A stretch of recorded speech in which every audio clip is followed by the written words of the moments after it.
Hello, welcome. Oh, sorry, I was muted. Hello, welcome everybody. It's nice to see everybody here. I'm your host, That One Rebel, back at again for another interview number 301. Now I could say that, but this time we got a special type of guest here. We got literally the developers of VRChat, like people who work for this game, literally help, like essentially create what I do. Like in a way, if you think about it, like if they weren't around making this game, I wouldn't be a talk show host. Think about that for a second. But anyway, before I forget, if you have any questions, put them into the chat. Put !, questions with an S. It's also in the stream title if you forget. And also, if you're ever curious who I'm interviewing, !, guess into the chat. We'll link towards Tupper's Twitter and Straz's Twitter as well. But without further ado, let's introduce our guests coming from behind the curtains, Tupper and Strasz.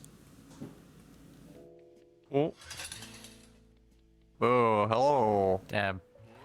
How's it going? It's us. Yo, what up? Tupper, hit the backflip. Hit the backflip. Oh, God. I don't even think I have backflip mapped on here. Do I? Hold on. It's in here somewhere. It's sadness. Oh, that's not gonna do it. Oh, I do. I do. Excellent. Oh, dude. Oh, hell yeah. Perfect. Nice. Thank you to Fernanda for remembering to keep backflip in there. Heck yeah. Nice. It's him. You can come join me, yeah. So I had to do it for the meme bit. Someone's gonna like clip that and be like, dude, you guys in sync did that. That was sick. Hell yeah. Yeah, that was honestly unplanned. No, you guys practice. Let's be real. Line up the real chair and the fake chair. Almost. I got it. Okay, cool. Perfect. Yeah, well, welcome. Now we have Tupper next to me, and then we have Strasz. So Tupper, what is your official title at VRChat? Yeah, my title at VRChat is Head of Community, although it's changed a bit over the years. I need to fix my whole sitting situation here. Sorry, one sec. No worries. Sitting with the skirt is terrible. Yeah, I started out as a support agent, just answering emails like when the whole rush of 2018 happened. Oh man. VRChat was like, hey, we have a Gmail inbox full of support tickets and no one available to work on it. So they hired me, snatched me away from my old job, and I quickly kind of pushed into community management. So now I'm head of community, though. Oh damn. And Strasz, what about yourself? What is your official title? My official title is Communications Lead, which basically means I do a lot of writing and telling other people to write. Also some community stuff with Tupper. Okay. Communications lead, but it's like community manager, PR, social media. What does Tupper not want to do? And we do those things. Oh, okay. I mean, I think most people will probably be like, you're the guy who does the YouTube guy, the updates. Yeah. Yeah. Yeah, I also do those. Yeah. So I have to role play every the average VR chatter. They'd be like, "Oh, I've seen you before." Yeah, that's the blue guy, and that's the dragon. Yeah. John VRChat or Blue Man or something along those lines. Ah, John VRChat. Purple one. Purple one. The purple one. Ah, that makes sense. I get you. Yeah. Okay, so I usually get, let's see, I've gotten VR, I've seen this in some of the comments on the YouTube videos of we want Tupper is what they call me, and who is this Patsy idiot? ooh. Also, someone said that I was generated by AI. Oh. So. Oh my. Technology is really good. I'm not real. I mean, technically by the lore, I'm the only one who was generated by AI like that once or twice. Oh. Okay. That's true. I did generate you. Yeah. Yeah. All right, so let's get right into this. We're gonna ask you a bunch of questions here. Listen, some of these questions are from me. Some of them are from the grand, community of VRChat. So some of these may be very technical, and I'm not going to understand any of it, but they're going to be like, oh, yes, this scientific question is, I just really want to know, So some of them are going to be like some nerd stuff, and I'm going to be like, okay, So it makes me sound intelligent, but you know. Don't worry, I'll either know the answer or make it up as I go. So. Ah, of course, of course. Well, so we'll start with like, what kind of ideas did you always want in VRChat, but you couldn't implement? Like, you don't think it's possible? You know, like those like throwaway ideas, like, oh, that's a really cool idea. I really wanted this, but it'll never probably happen. That'll never happen? That's kind of a strong word. Or like unlikely. There, I'll change it. Unlikely. Oh, let's see. Man. I don't know. I'm like iterating through ideas and like literally anything's possible, right? Mm-hmm. I can't really think of anything that is completely off the table. Yeah. Help me out. Like hardware, right? Like I would be really difficult. That's come up before, right? The joking. Not I don't want to say you mean joking, like us but, making one? Yeah. Like I can't. Yeah. I can't really see that. That would. I think that big screen is kind of nuts for doing it. That's like a huge going from software to hardware like that. That's crazy. Yeah. Yeah. I can't see us doing that. Yeah. Speaking of which, it's seen the troubles and tribulations that big screen has gone through. Hardware is hard, man. Holy crap. They've done really good work, but it is a massive challenge to make like a headset or really anything. Even just seeing like EOZ with the straps, like the stuff that they have to go through for that. Like physical merchandise is such a pain. I guess we've had, like our experiences with physical merchandising has also been a pain. That's been a lesson. Our slow efforts to just put out a damn t-shirt. Did I fix it, Si? It's hard. I disabled it. It's a filter. At scale, it's like anything becomes difficult. The most simple things become so difficult at scale. Well, oh, here we go. Awesome. Yeah, I guess sorry. that's the answer. Yeah, Hardware. Yeah. Hardware. I mean, okay. There's some people that did ask about like the new Apple headset. You know, just came out. Is that something that's going to be implemented in VRChat? You think? We'd have to rename the app first, as people have already memed to death. Oh. Yeah, we. Okay. Yeah. I mean, you can't use the terminology AR, VR, or XR to describe applications per their developer terms, right? Is that roughly how it's worded? Yeah. They don't want that. It's literally. I think you might have linked this on Twitter or somewhere. It's that XKCD comic of like we've come up with a new standard. Now they're like X+1 standards. Yeah. There are 14 competing standards. Well, we need to invent a new one that covers all of these use cases and more. Now there's 15 standards. Yeah. That being, jokes aside, I guess it could, but like it has the same problems as say like PSVR. I mean, actually is a pretty good kind of analog. You have to have content that's built specifically for that platform, kind of like how you do with Android and PC right now. There's ways around that and kind of to cheat that, as it were, but it's a huge pain. And then on top of that, like it's not a VR headset. They've said themselves it's not a VR headset. If you see all the videos of people that have been using it today, there are no is the wrong word. Very few fully immersive things. Also, no controllers. That hurts.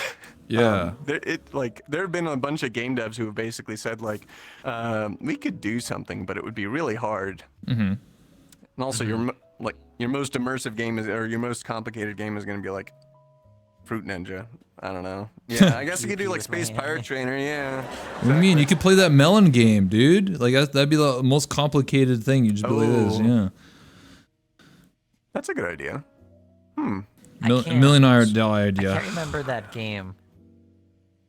It's Escape from Tarkov, but it's in VR. I can't remember the name of it. Oh, the Radius? Into the Radius? No. No. It's like multiplayer. But it's like player one, like that. Player zero, top one. I'm trying to like imagine Tupper? playing a game like that. Ghost of Tupper. Yes. Yeah, that one. That one would be Imagine interesting. playing that, which is like. Yeah, that would exactly. Be great. Okay. I mean, unlikely is the general answer, I think. Okay. But don't write anything off. Listen, when I saw the Apple headset, bro, you can literally see the person's eyes, bro. Like that's already a turn off for me, dude. Sometimes you can sometimes see their eyes. Dude, that's just creepy, man. Like if that's the future of every headset, dude, you're gonna be like, dude, bro, what are you staring at, bro? I'm like, what the heck?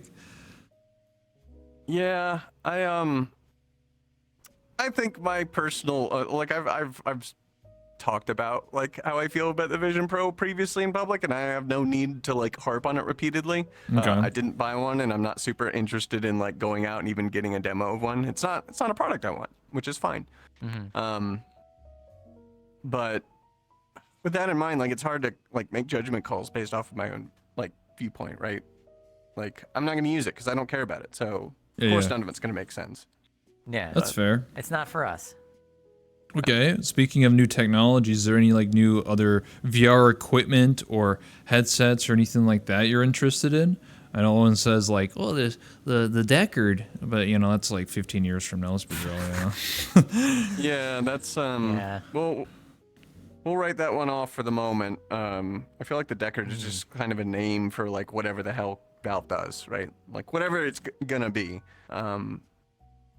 But as far as other than that, I mean, for certain people, the Beyond is pretty compelling. As far as other headsets, Meta is probably gonna do a Quest 3 Lite, I think is the rumor. Okay. That could be interesting. Yeah, something like that. And honestly, that's probably the most exciting thing, even though like it's not exciting if you're like an enthusiast. It's exciting for VR as a space. Because we really haven't seen like the Quest 2 when it got cheap, that was like that got more people into VR than anything else. So something that's like that again, but it's like actually high quality that's enticing. Yeah. Well, it makes me wonder, like here's a follow-up question. So, do you think that VR is like mainstream now, or do you think it's still a niche, consumer product to the average person? I think it's a gimmick to a lot of normal people. Okay. Like it's a thing that you'll see at the mall or you'll see it at a theme park or whatever. It's used in interesting ways, things like that. But the Quest has done a lot to make that less so, right? Like it's basically it's at toy pricing, right? That's kind of how I've always put it mentally. Sorry, someone just drove by with a coffee can on their exhaust. But they like people, once you hit that kind of price level, like that Switch, the Nintendo Switch kind of price level, then it's viable to buy as a toy, I'll try it, and if I don't like it, whatever kind of thing. And that's really what I'm hoping for the Quest 3 Lite, if it exists. I really hope it ships with controllers. Some people have been saying it won't ship with controllers, and if it doesn't ship with controllers, it's DOA. But we'll see. Dead or Alive? I love that game. You mean Dead on Arrival? Dead on Arrival. Yeah. Just memeing. I gotcha. Yeah, because the reason why I asked that is because like I think you would know more because like you're more invested in VR news and stuff than I am these days. Because that's one thing a lot of people have always talked to me about is like, why is VR not mainstream? Like, why aren't they AAA titles? Well, I just think it's not like a huge thing. Sure, like I think the Quest outsold the Xbox One X, I think, and then like Microsoft or Phil Spencer was like, yeah, we're not getting VR, guys. Why would we invest in VR? And it's like, bro, it literally outsold your console, dude. Well, I mean, it's a different medium. Like, it's the same you can't make the same mistake that a lot of like people do with ports of things, right? Like everybody hates VR ports. Oh like, yeah, they're Fallout, awful. Skyrim. So yeah, and I mean those can get working after you hack the hell out of them. But the problem with them is that they have different problems and different classes of problems than like a pancake game might have. And everybody's learned that lesson multiple times over. Okay.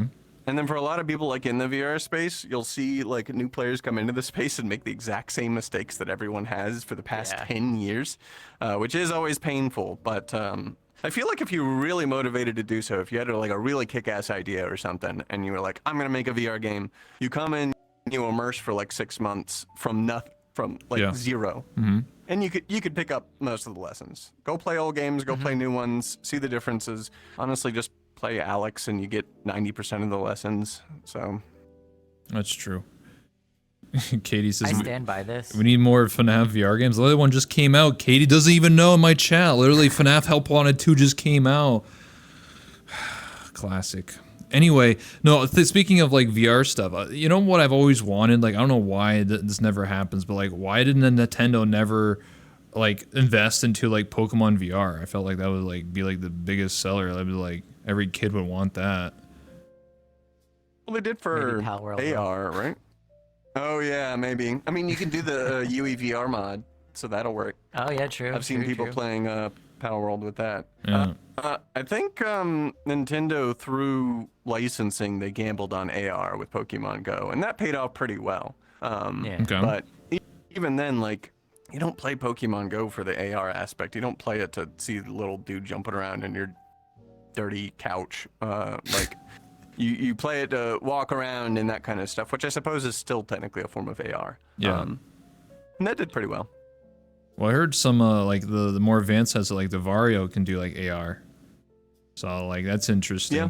Because like you could take like your model and put it in front of you. Maybe like someone can do like a video call instead of like being in like a VRChat movie world. You could like be in your living room and then you have like your buddy next to you and you're both watching the movie on like your couch. Well, I guess. The What was Quest the 3 is pretty good at distinction? it. Like Yeah, the Quest 3 is really good. It's like I think that the Quest 3 is kind of slept on by a lot of people right now, especially in like enthusiast spaces, because it's like Quest 2 kind of got a reputation, but the Quest 3 is genuinely impressive, and the AR part of it is actually like really good. I've used my Yep. spouse's Quest 3, and literally I can have it on my head, and I can be like working and see my monitor and see like what's going on, and it's so useful. Yep. Same thing as like I don't take it off when I'm walking around the house. I just leave it on because it's so low latency and good enough that like it's a little weird, but like you can just move around and it's not a big deal. It's actually really cool. It's way better than Yep. people expect, and it's super impressive for the price. It's even got better pass than the Quest Pro. Like I put on the Yeah. Quest Pro the other day, for whatever reason, and I turn on the pass through, and it's like, wow, this is compared to the Quest 3, kind of sucks. But they've Yeah, been it's not that improving much that, better a than lot. the Quest 2, yeah. I never used the pass for like because the Vive has it, right? The Index, I mean. So like. Yeah, but The Index both is of those awful. are years apart. Yeah. I never use it. I just Like- lift up and get my drink, you know?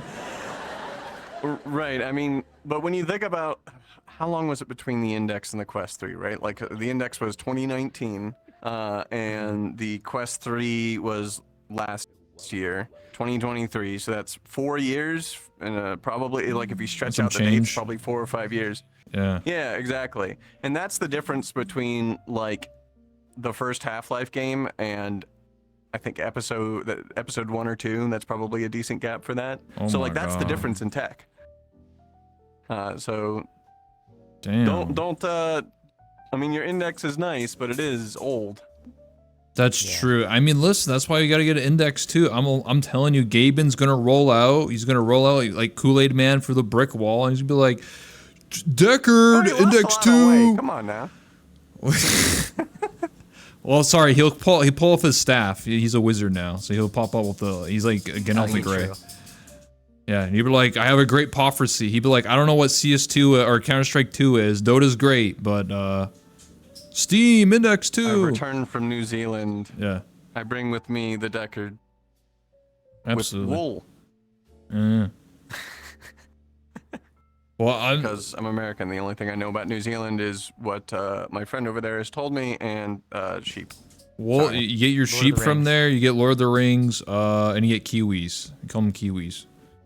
Yep. Yeah. And really good welders. True. The guy in my audience. Lighter than Right, mine. right. Mm-hmm. I'm just thinking here, like, I'm just trying to think of like other, like, besides headsets, like I'm trying to think of like advancements with just like finger tracking, because right, we don't have what's called finger splaining, where you like move your fingers side to side. You can't do that. Only forward. You can with the Quest. You can with the Quest, can't with the Index. Yeah. The Index just uses capsence just to tell you, like, is your finger close or far? And they do some trickery with, I think, the skeletal input system where you can get some kind of, like, fake splay, and it works pretty decently. But even then, yeah, if you want good hand tracking, Quest 3 has pretty decent. The Quest Pro has pretty dang good. Apparently, the Vision Pro, the Vision Pro is really, really good hand tracking. Listen, I just want to looking at galleries. I want to do live long and prosper. Okay, like a real Trekkie dude. Like, come on, man. It's important. Well, then you just put it in. It's why you just build it into your avatar controller. If we're speaking in VRChat terms, I mean, if you have just a baseline avatar and you do like a P symbol or a V with your 2 fingers, you have to manually set like your animation so it splits the fingers apart. So if I put down one of the fingers, you can see it resets. So VRChat tricks certainly work here, but it's all a hack. But one day we'll have all the open XR, whatever extension, whatever's, and you'll be able to. You'd be suited up. Yeah, you'd be suited up just like in Ready Player One. You have like your mocap suit and everything. You have like your haptic suit. Like finally, I feel your warm embrace, and not your cold, I'm not dead sure if I robot want heart. a haptic suit. I'm happy with the Woozer, and that's about it. I don't know about I'll try a haptic suit. Even the Woozer is something I don't wear. Wait, what's the Woozer? It depends. It's a subwoofer attached to you. It's several subwoofers attached to you, and it takes audio input and it chops off the bottom like 150 hertz for the bass frequencies, and then it just shakes you. It shakes the shit out of you. So it's great for music events. It is amazing for music events. Also, Shelter. Sponsored. Not sponsored. Yeah. Okay. Not sponsored, but yeah, they had a very bass heavy Shelter last time, and I put the Woozer on, and it was great. Okay. Well, the other reason I'm thinking about like better like finger tracking and stuff like that as well for the deaf community, the ASL community out there, Yeah. So like I feel like that because I remember back in the day before the index, like they had to build avatars of like 50 hand gestures, and it was just a rotation of like an animation. Yeah. So when the index came out, they were like, "Oh my god!" Yeah, and now they're like, "No, we need more," because they have to like make a new language just for VR. It's not even like actually American Sign Language. It's like VR sign language, which is different. Anyway. But anyway, when given limitations, people come up with some crazy stuff. Creativity comes out of limitations, not out of full freedom. So. So, what are some thoughts on an invisible/offline status option in VRChat common on other platforms like Discord? Something that some people have asked about for a while, but let's hear it. I had to gear shift for a second there. That was a cold slap. Yeah, that was a nice segue. Yeah, we've considered it I've considered it a couple times. Oh, hold on, I have someone crawling around back behind my computer. And wait, are we good? No, it's not a rat. She likes to act like one. Oh goodness. My God. Can you knock it off? Can you get out of here? It's the boss. Yeah, it's the boss thank man. you. It's the boss man. It's the CEO. I appreciate your help. Yeah. He's attacking it. Yeah. They're like, no, you can't talk about this. Oh, she got cordoned out and the door got closed, so we're all good. Here we go. I assume you can hear me. Everything's just fine. We're good. Cool. We're good. Yeah. Right, invisible status. That's kind of painful to do on a social network, right? Like on a lot of other places, say like Steam, and even on Discord, there are purposes that those statuses serve. On Discord, it indicates what your activity is, as in like what game you're playing, so you can join. VRChat's a little bit different. It's more like I'm dating myself here, but it's like an aim status, right? It's a little bit varied from that. We've considered it before, but we're a little afraid of the social effects and cooling effects it would have on the social network of VRChat. So we decided red was probably good enough. Okay. Yeah, it's gonna be pretty awkward when you're like, oh, my best friend's offline. That's gonna be I mean, it would just be awkward if someone's like, using it, and then they're like, wait a second, you're offline, but you're actually at the party next to me. What the? You're cheating on me, Tupper? Yeah. I can't believe it. I thought we were gonna drink later. I mean, bro, come on. Well, oh hi Kazi. As Kazi points out in chat, people want to do things without people knowing by being in red status. But that also your situation is equally as likely, where like I go to loner and I don't want someone to know that I'm at that event, and I go invisible and they see me there anyways. It's just a different kind of socially awkward situation. Yeah. I don't know. I mean, I'm not trying Sometimes to social downsell it. I friction see the isn't use bad. case, but yeah, Like exactly. that's a lot of people want a social network to reduce all friction for them, which seems like a good idea, and it's what a lot of social platforms tend to do early on because they want to make users more comfortable.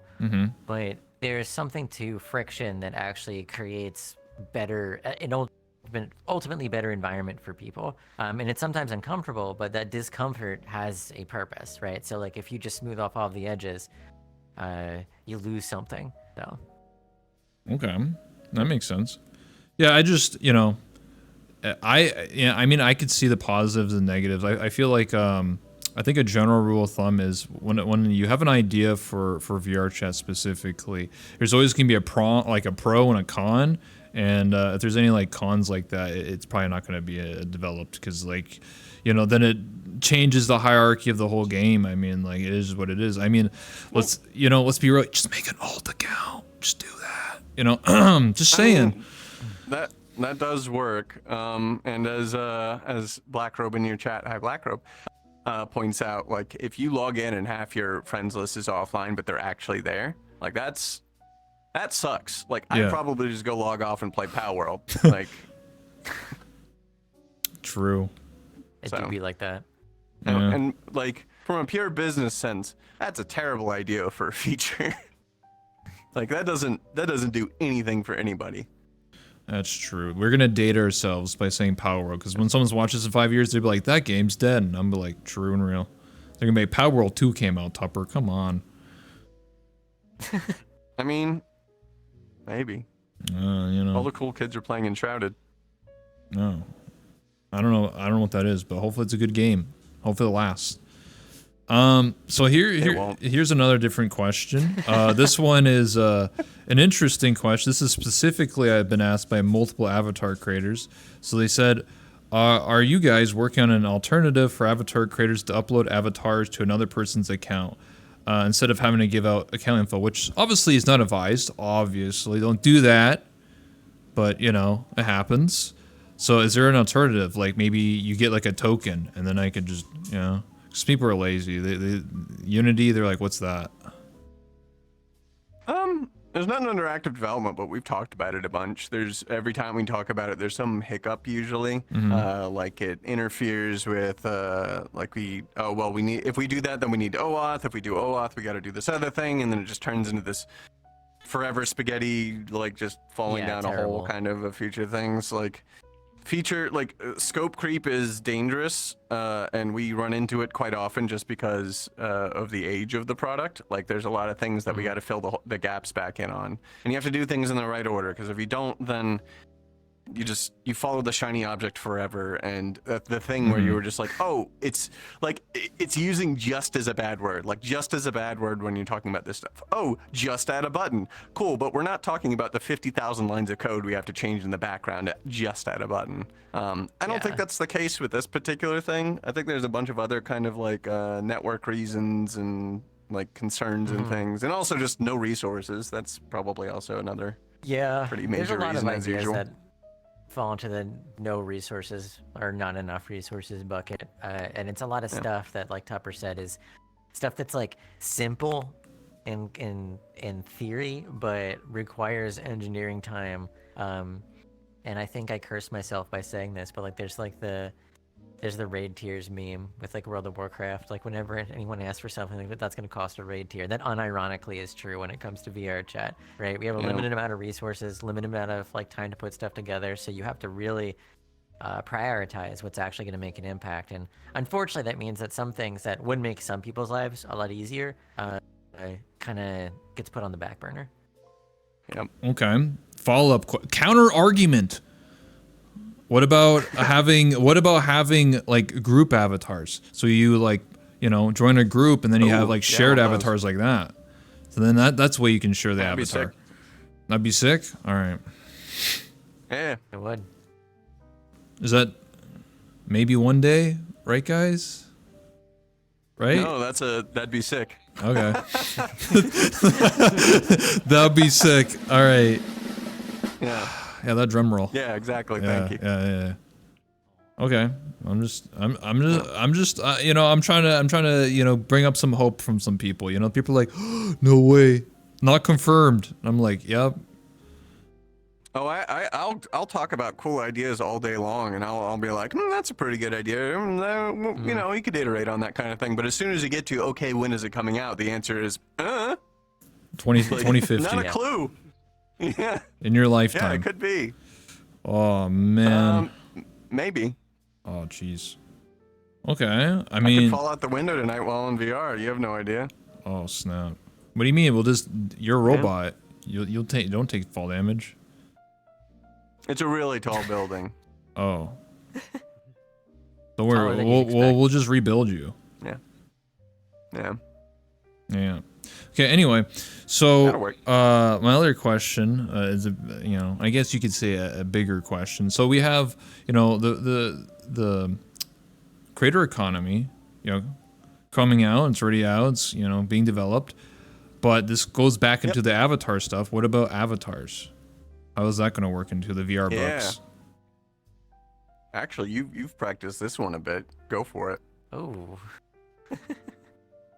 So, yeah, it is a feature that we would like to add, and we really think that it is something everybody wants, and you're never getting. No, I'm just kidding. It's definitely something that we want to work on, and that is like it would be really silly for us not to, right? Like, what is something that is so core to VRChat? It's avatars, and what is better for everyone than to make avatars easier to acquire, to, you know, find something that works for you, all kinds of, so many things fall into the avatar bucket.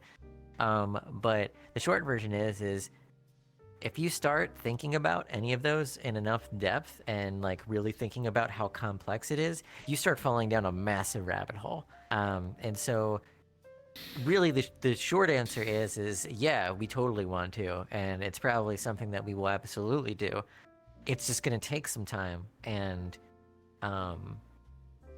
yeah, it's just going to take some time because it's like it's a horrifically complex system that has so many. It's one of those things that like anytime it comes up, it's 3 new potential issues kind of come along, and some of the issues are not like, it's not coding, it's not, you know, nothing, it's not engineering, it's all design, because it's some stuff is just genuinely complex to think about. It requires some sacrifices, or it requires, you know, you're going in this direction, not that direction, or you're going in both, and that has a cost associated with it. So generally when it comes up, I tell people that, yeah, absolutely, we 100%, it's going to happen. I can't tell you when.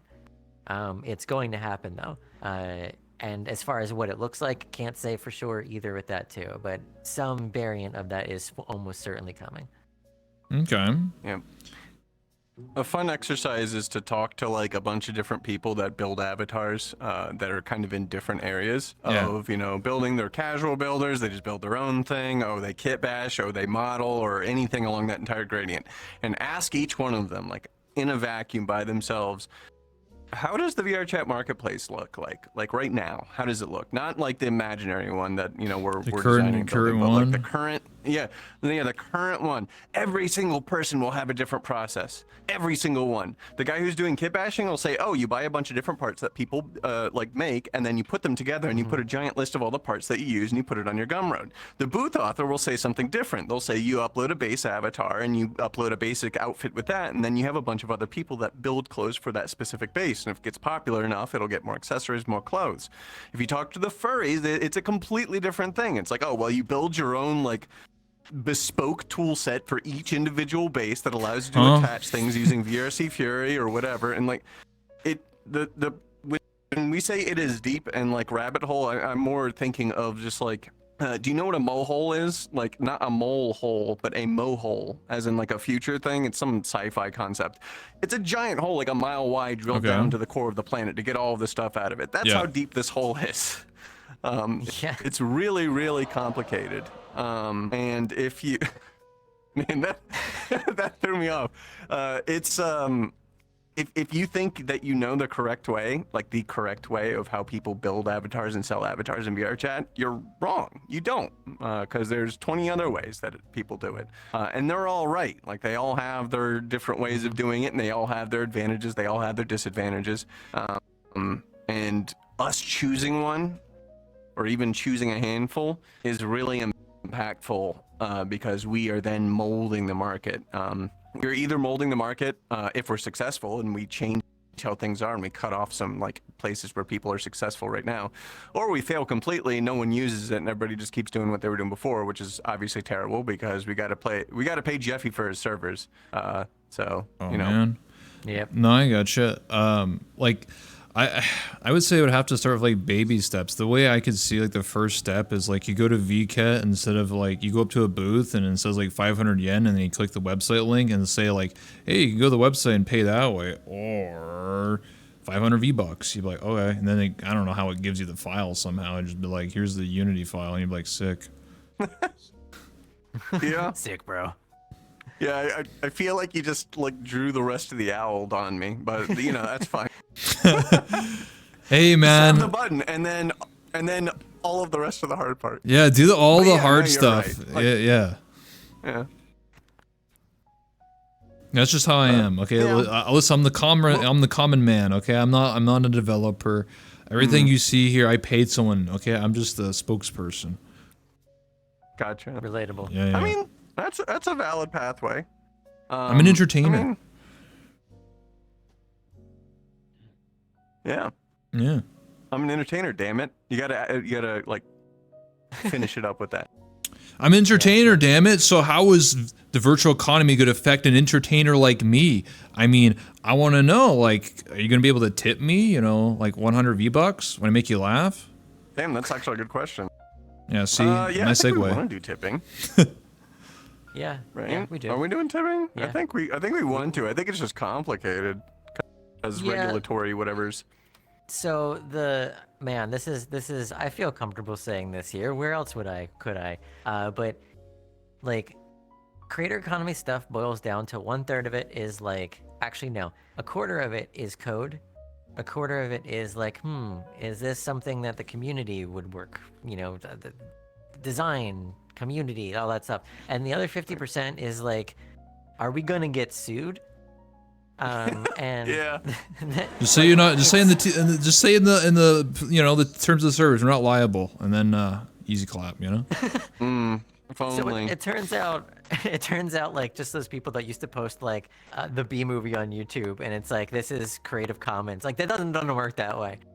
And so like that's the same thing with like creator economy stuff, is like you're not just trying to, right? Our creators are all around the world, so it's not just like making it work for like, this works for Americans. It's like, no, knowing the obscure laws of like every single country and how they interact with one another, and then having systems that work for those systems, and what happens if those people interact, and like fraud, and like a billion other things that are just like enormously complicated.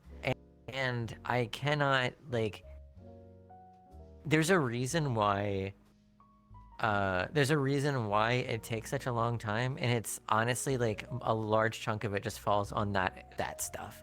The legal stuff. Like, I get you. Yeah, and it's like it's not something specific to us even. It's like any platform that's like that, and it's why it's such a challenge for everybody. And it's why, you know, when you go on Twitch or any other platform, there's like sometimes these strange rules that like, you're like, that's odd, doesn't make any sense. And usually if it doesn't make sense, it's a legal reason. It's like a team of 100 lawyers have gotten together and been like, no, we're not risking that. And that's basically it. So what you're saying is you should open up the tipping system, but only if you're an American, a true-blooded American drinking your Bud Light. I actually think, like, if don't hold me to this, but the last time I heard about the tipping stuff, it was like, oh yeah, that's actually pretty easy. The harder part is some of the Like, for example, the reason why initially way back in, what was it, 2021 when we did that dev stream and introduced the concept, we were like, oh, there's no coins. It's going to be straight up just cash. And then later on learned it was like, actually, that's a terrible idea. And there's lots of good reasons why no one ever does it. It's not to fake people out of money. It's because it's really hard to just throw cash around without having to turn it into PayPal. And I do not want to turn into PayPal, man. So True. Because we call it Pay Tupper instead. No, I don't want to deal with that money, man. Okay. Keep it out of my hands. Listen, we just take the money from one account and then send it to another. And so when I challenge you in beer pong and I lose, and I don't give you 200 V-Bucks, then bad things happen.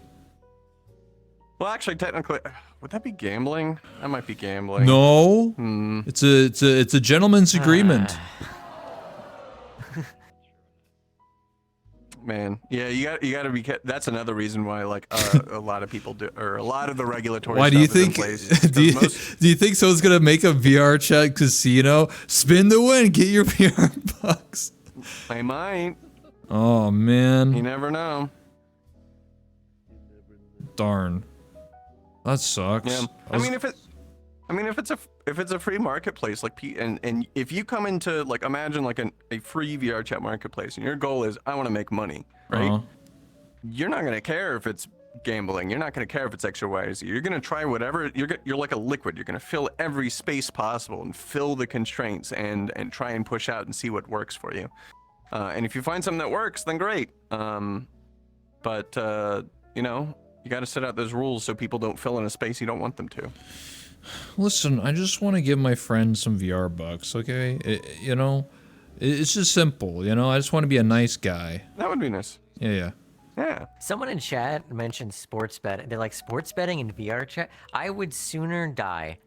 Like, I hate... That'd be... This is a rant, Yeah. but, like, my God, Oh, boy. talk about the proliferation of Chem, it's not something, my like, fault. all It's not over my the fault, place. Chem. It's just, like, insane. Like, you can't... Have you been harassed by sports betting ads? Is that Oh what my this God, is they're coming from? everywhere. That's just everywhere. Twitter, They're okay? everywhere. This is And, like, VRChat. Twitter, YouTube. If you watch like any like sport right now, like 75% of the ads are for sports betting, and it's like, yep, that's not going to affect competitive integrity. Anyway, continue. Sorry. Go Birds. Yeah, it happens. I mean, listen, like, in a dream, in a distant world, why can't I just have two friends fight in udon boxing, and then I just, put one V-Buck on one, and, it's for fun. Right? It's not Right. gambling. And I didn't tip off the other guy, and then totally tell him to throw the match. Yeah, exactly. Yeah. This is all hypothetical. Match fixing and like battle discs. Yeah. That'd be crazy. That's a future I'm on board for, actually. That sounds sick as hell. All right, so Real cyberpunk. Yeah. So tipping one day, guys. I didn't ruin the idea. When chat's saying I ruined it, it's not true. We're gonna be able to bet. I mean, exchange VR bucks from one. It's just a gift, Like, it fell off a truck. Here's 500 V-Bucks, and call it tupping. Yeah, there you go. See, that's how we save it. We'll call it gifting. Now I Yeah, there you definitely go. wanna do Because it. you can gift VRChat Plus. I should be able to gift VRChat bucks. See, it rhymes, so it makes sense. Well, we'll see one day. I think tipping is definitely that was one. We'll of the call it early ones gifting. that we wanted to do. Cross tipping. It's gifting. Yeah. It's gifting. That's No, what. no, I think you could do. I think tipping is fine from a regulatory sense. Yeah. It's just a matter of crossing your T's, dotting your I's kind of thing. I think you have to like justify. No, that might have been the older model. I don't know. It's been a while. We haven't talked about that one for a bit because like let's make sure the whole like system works first and like it doesn't explode. Makes sense. It's been a lot of our focus so I mean, far. hypothetically, you could actually tip tip right now by subscribing to people Sure. on Yeah. certain VRChat worlds. So technically, in theory, you could make a group and call it Tupper's Tip, and then people tip you. Sure. Yeah, you can do that. Like it's possible right now that if you get into the program, if you get into the economy program, Yeah. you wouldn't even have to make a world. Like you could actually just be like a person that has a group, and you click on them and you click on their group, and it says click here to tip me. Like imagine I'm like DJing or whatever, Yeah. and you open it up and it says like Tupper, click here to tip DJ, and you click on it and there's a product like 100, 200, 300, 500, whatever. You can click on one and send it. Like you can do that right now. But that only really works when more people have access to the system. True. And right now we're focusing pretty heavily on world creators because we think that's where a lot of the traffic. But what about me? I'm an entertainer. What if I say a joke and then you're like, oh, I can't give this guy V-Bucks? Aren't you a Twitch partner? I mean, That's Twitch, man. We're You'll be talking about fine till we get to VRChat. you. We're talking about VRChat here, man. we'll get to you. We'll get to you. You can live off of Dan's favor for now. Come on, man. I need like 300 subs and I'll get like a 70-30. Come on, please sub. Please follow. Please give me bits. Please. I'm poor. Anyway, are there any new developments for any new IK in the future? Would it be a complex overhaul or a tweak to the current one? I think, who's the one that runs that again? Starts with a K, right? I knew you couldn't resist. Kong, they don't Kong, run that's it. They right. work on it quite a lot. I don't know who would run it. Who runs it? I thought it was Kung. Yeah, they Yo, thanks I for mean, 100 Kong bits. is like the main person who works on our IK stuff, and they are kind of, I would say, A wizard. It's not exactly creative control. Yes, they are a wizard. They're very smart. But yeah, I mean, they did a ton of great work in our last IK updates. We've got the ability to support. Let's see here. Chest, elbow, knees, in addition to the hips, the hip tracker, your feet. You can get up to 11 point, I think, right now. We also had a bunch of other tracking stuff done for, what was it? It was like spine bending stuff. Oh yeah, it was like the lock hip, lock head kind of deal. So it changes like where you're actually lock tune based off of. So that's a lot of updates, lots of tweaks and stuff since then. Worked closely with a lot of people that were like dancers and people who would get in, that put the system to the test. I knew you couldn't resist me. Black Herb It's working. I'm getting bits. I'm rich. There you go. There you go. Hell All you have yeah. to do is ask. We only need one more and get a hype trade. Oh my god, Tupper. But yeah, I don't know. Oh my god. I know. You sound Isn't effective. that what they normally do before they shoot the guy? Oh, look at that. Excuse Like me? in the firing Yes. line? Resist Yeah. Yeah, that's Listen, what- that's this how late night isn't shows that work. isn't that type of movie, man. 100 bits. .yipa. I don't know. I mean, you can. What was that show I was watching? Oh, Sharp, old British TV, where it's like Sean Beanie's in the British Army during the Napoleonic Wars. Yeah, they play the drum roll, but right before they shoot a guy, like they Damn. execute him for not getting enough bits. Damn. You just dated yourself with that It was show. ahead of its. I didn't watch it when it was coming out. I think I would have been 4 when it was coming out. So Also like 60 years ago. yeah. Makes Got it. sense. Robot years. I get it. Robots don't age. If you say so. Listen, we're 21 forever in Always VR. give me the best things. Good little sub. Fallen fail. Oh my My god. liver isn't. 600. How do you feel about 621 1 bit for every light on my avatar? Wow. Yes. Give me all banned. of your bits. I Banned, need yeah, them. yeah. That is a hidden I want avatar. them. There's also shoulder tracking as well. I totally forgot about that. Trying to get back on Oh topic. yeah. Yo, Fall, thanks for the 1,000 if bits, you have the dude. elbow trackers and you shrug, the actual shoulders will move up in a more realistic shrugging There's also motion. eye tracking and it's native, not the the VC face hacker man's, Yeah. but the actual like native. Yeah. Now I noticed that on the native feature, technically you can't wink, which makes me cry, and I you shed one single tear. So yeah. maybe in the You have to cry future, about eyes. yeah, I know exactly. Who would cry?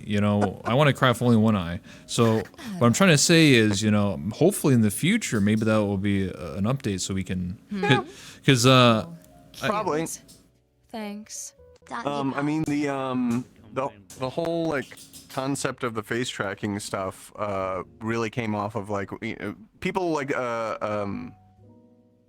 oh my god, I can't remember the name of the damn software. VRCFT, allows you to do all of that with parameters and animators and that kind of stuff. And that's decently well optimized if you do it with like a directory for your avatar. We get to dig a little bit deeper or use existing systems when we use the eye tracking that's built in. I think the reason why we didn't do 2 eyes was because like it would break old content or like it wouldn't work for old content as well. And really what we wanted to do was just make it work. Like our implementation its goal is to work for as many avatars as possible.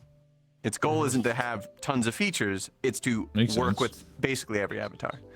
So if you want to get more advanced, if you want to, close one eye 25% and open the other one a little bit more and then, raise your eyebrows and make a stupid face, then you probably should go and do the advanced stuff.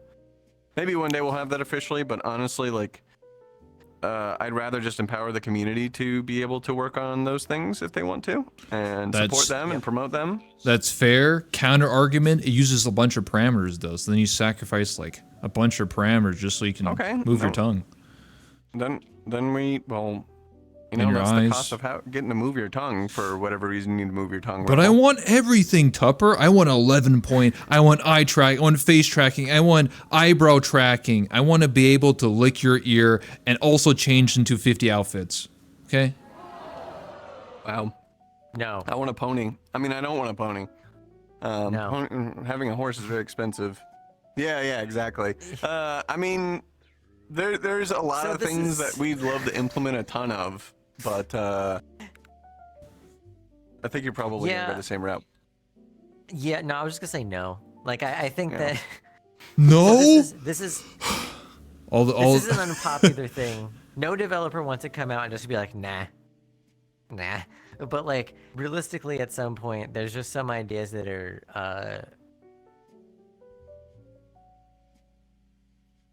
the cost is too high. And I don't even just mean, like, there's just, you can't make everybody happy, and trying to make some people happy with, like, extreme edge cases is gonna waste so much time and resources and frustration that it's just, no. Thanks for the 100 bits. You hand it to the community, and you say, if you really want it, go for it. The way to do it is to empower the community to be able to implement those sorts of things and see what gets traction. You take the kind of like the real base core of that. You go Apple mode on it, right? You rip out the core part of it and you really polish it down, and then you implement that natively. But then everybody who does the power user stuff, like, let them do it, give them access, support them, do things that make it easier and more performant so it's not shitty. But don't go and implement like crazy, tongue tracking for the guy who just bought like a Quest 3 Lite and he just wants to fly the jet plane. Like, he doesn't give a shit. One day he might. You never know. You can never assume. Otherwise it makes an ass out of you and me, Come on, Tupper. You can never assume, because that means that you're not looking at metrics and data. And if you don't have that, then you're just guessing. True. Listen, you never know, man. You don't know what I'm thinking about. I could be thinking about cheese right now. No, I'm talking about how many people have headsets that even support things like eye tracking, because it's a pretty low percentage. That's true. I mean, you get the Quest Pro, or you get the Vive XR Elite, or whatever it's called. This came out and people said it was dookie. Yeah. Or you get the really old one, the Vive Pro I, or you get the Vario and be bankrupt. I mean, I don't know the exact numbers, and if I did, I could not tell you, but I would gladly bet you 200, 300 VR coins like... Is this gambling? It's not allowed. Exactly. Well, we'll skirt the rules this time. Oh, okay. It's probably like, oh God, I don't know, sub 3, sub 2%, probably less. Oh, okay. It's pretty dang low. So... I had said this in the developer update the last time, and I really, like, a lot of people, I think, heard it and got worried. Like that, like, oh, we're only doing things that make us money or something, but that's not really what I was getting at. I mentioned something along the lines of, like, we're using data to focus on things to work on. And really what that means is we've had this really bad habit in the past of, like, working on systems that could only ever be used by a fraction of the user base. versus systems that would benefit 99% of the people that play VRChat. And so it's like face tracking starts to fall into that. And that's like exactly like Tupper was saying. The solution is you empower the community to be able to come up with their own things, because like they will, because they really, really care about it. But like, And they'll do it better than we ever could. Shout out to Hi, who like is working on toe tracking and VR. Like, we're not gonna have a. That's a mistake, right? No, we're not gonna have toe tracking. But like, that's the There's thing the is feature announcement. It's the inverse No. feature announcement. VRChat will never have No toe tracking allowed. Okay. No toes. No toes. But like, that's the thing is like, to someone that like that level of immersion is really, really important, and so they're gonna want it. But that it would be like, I should be fired if I was like in VRChat as a company and saying like, we should be designing this. No, that's silly. So when I'm talking about like using our resources intelligently, that's really what I mean. There's a lot of features that can benefit everybody, right? So like, those are clearly the things that we should be working on. You know, my favorite thing to do is recently I've met a lot of mutes in the community that actually use eye tracking, face tracking. They got the whole 9 yards, and it's always the best thing when I can just make them laugh, and you can tell. I think that's like the best thing. And this is all like, you know, using the VC, you know, what's it called, the VR tracking. VRCFT. Yeah, that's the thing. Yeah, they're using that. So it's pretty interesting when I can like make them laugh, and you can see them laughing, and like they're falling, like they're closing their eyes. You can tell, like, that's the best thing. But obviously some of them were like, yeah, I wish this was more native though. But I was just like, you know, you reap what you sow. You know, you spend all that money on that technology, and you can't have it all. You can't have your cake and eat it too, you know? Mm-hmm. Yeah, I like pie instead. I can't eat cake because I'm allergic, so I have ice cream cake. True and real. Whoa. Yeah, My most ice cream eggs. cake's pretty solid. Yeah, you throw an egg at me, Unless it's Tupper, hot. I'll start melting like the Witch of the West. I'm like, I'm melting. You know, it happens. But anyway, are there any, how do you feel about the trade-off between making the settings universal and standardized versus adding more detailed customization to the menus? Wow, what a loaded question.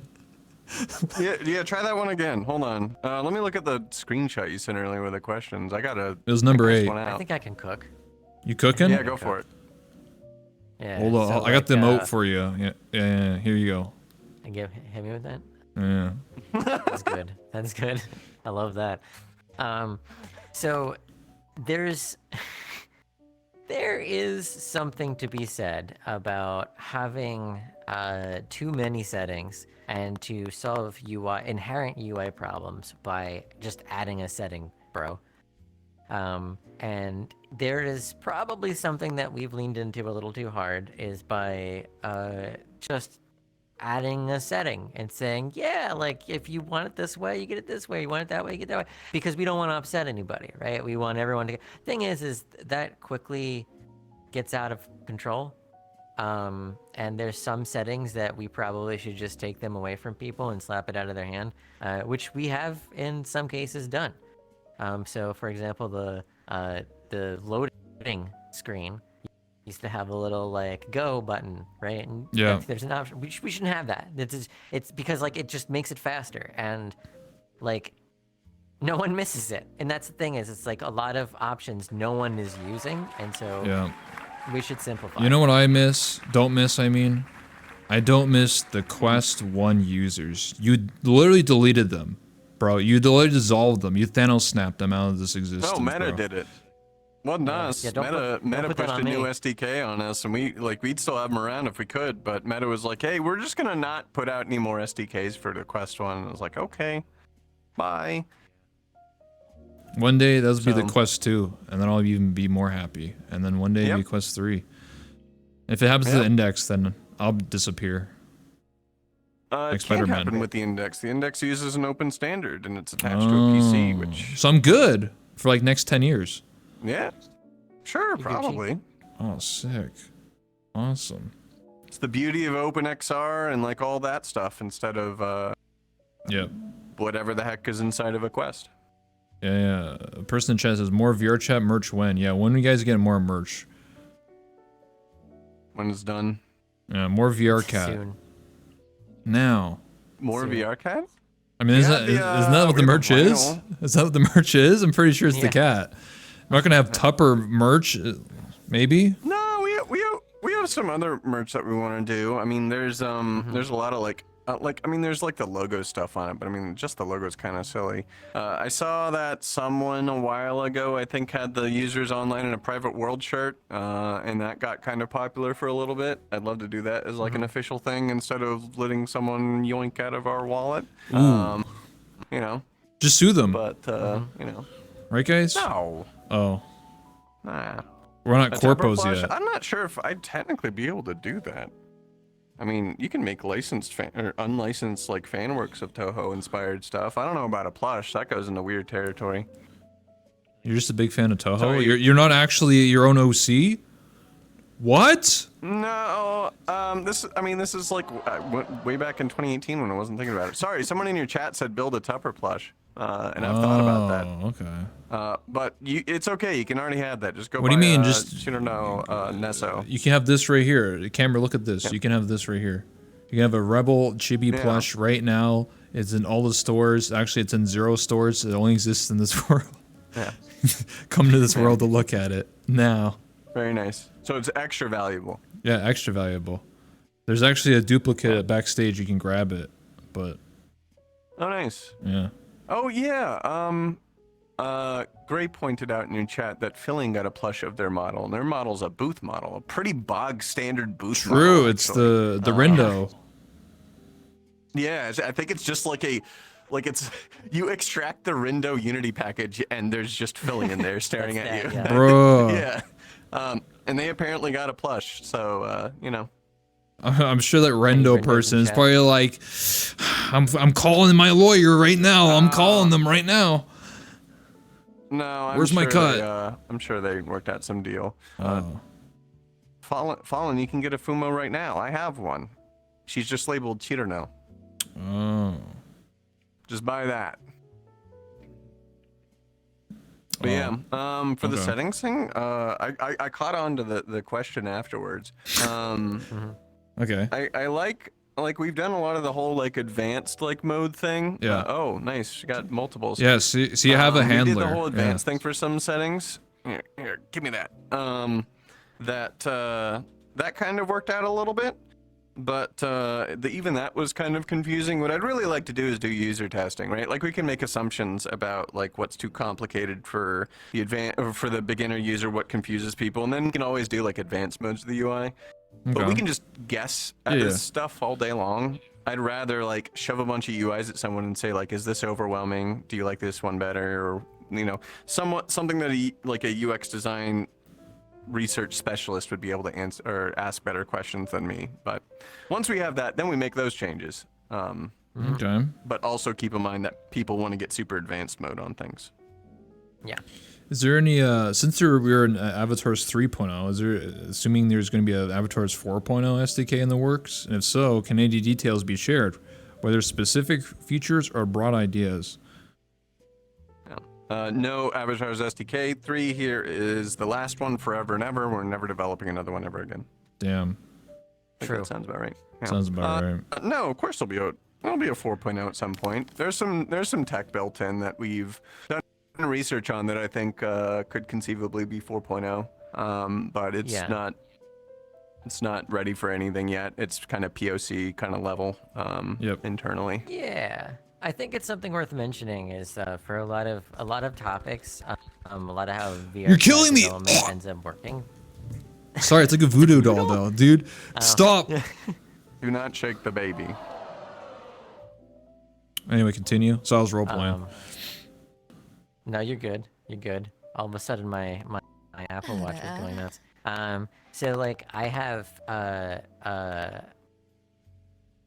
how VRChat development basically works is like there's a lot of stuff internally that gets jammed on very frequently, and it's in like this very early state, and it's really cool. And a lot of that stuff will never make it because it's like there's technical reasons or it doesn't scale well or a billion other things. But there's a lot of stuff like that. So there's a lot of stuff that internally we've seen for something like a 4.0 that Okay. could be really cool. But it's probably not coming for a while. But basically it's just one of those things like so many other things we talked about that like just needs to cook a little bit more.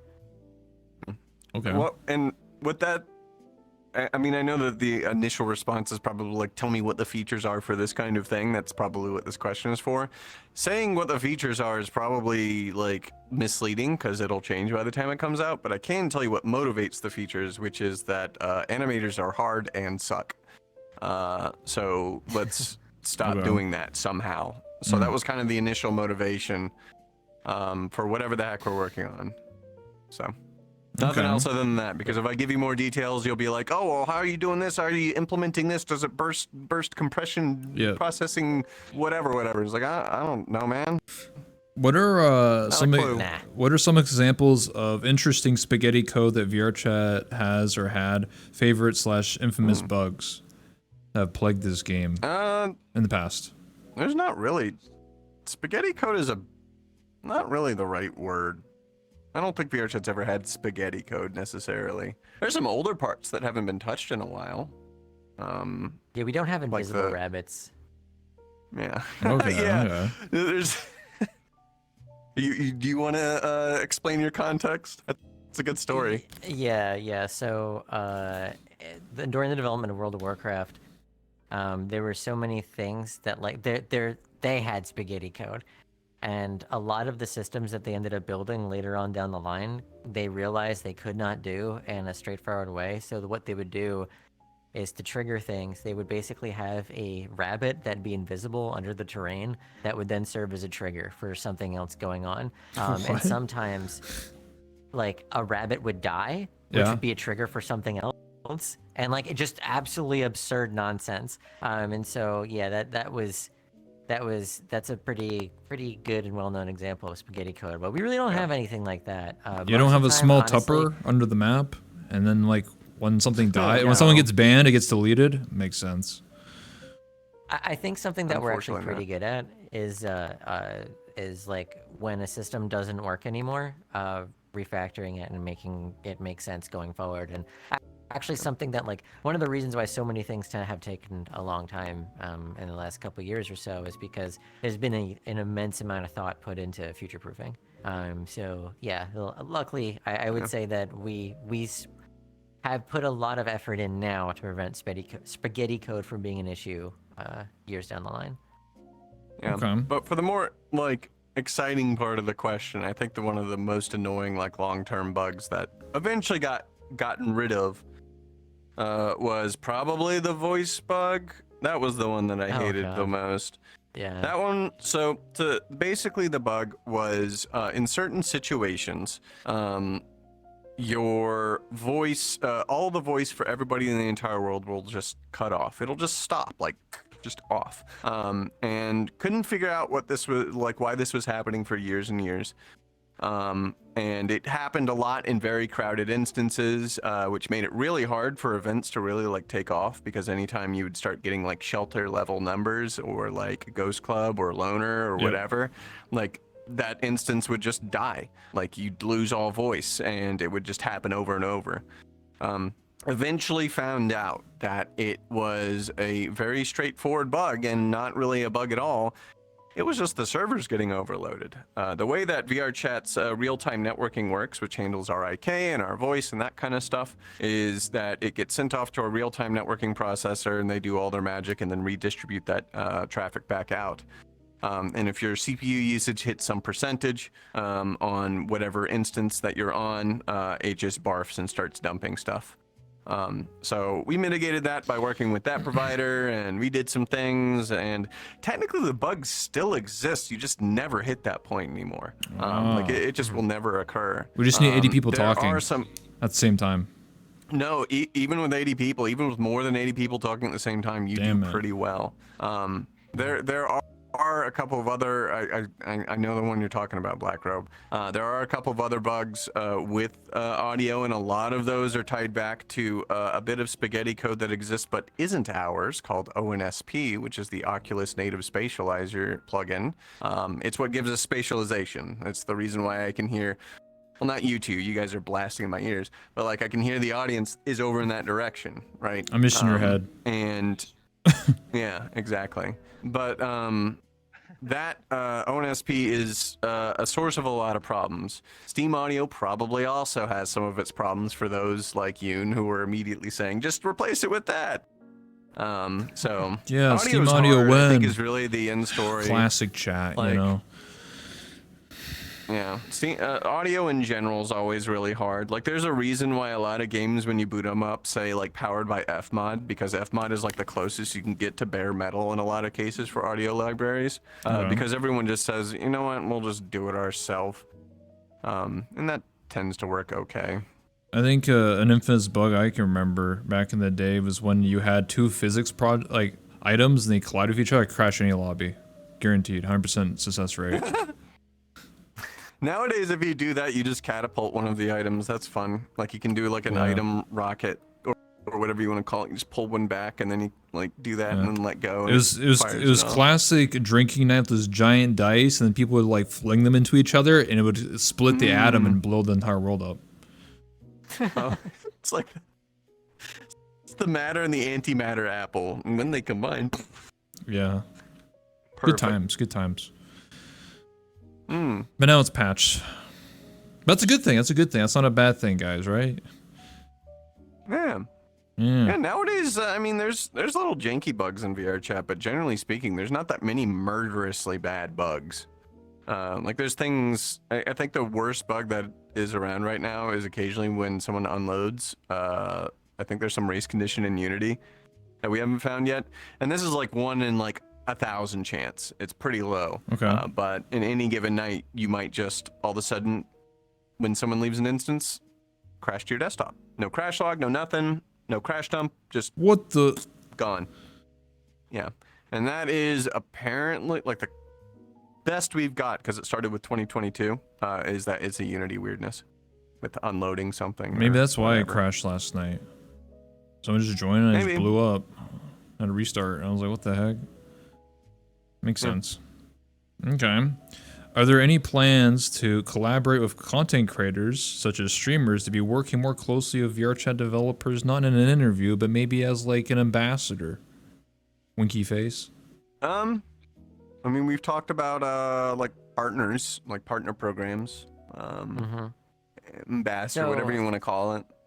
Yeah. I think that, and this is just me kind of freeballing it here, so, you know, disclaimer. But personally, as the person that would probably have to organize it, my feeling is that I would prefer to have it more on the ambassador side than the influencer side.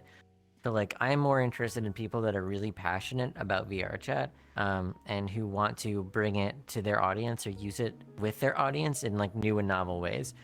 More so than I am, say, giving, like, $1 million to, like, Mr. Beast and having him come in and, like, do like, one TikTok video on VRChat. Like, you know, he did that, right? He did do that. I was in that video. Oh, yeah. Good times. I didn't win, though. I'm broke. That's okay. Rip. Damn. But that's the thing, is a lot of people, I hear this a lot from the community. It's like, oh, why haven't, like, why isn't, like, big streamer in VRChat? 2 reasons. 1, we don't need to. It happens anyway. We got robbed for that. And 2, yeah, like, the other thing, this is really important, is when you have that and it's not organic, people can tell.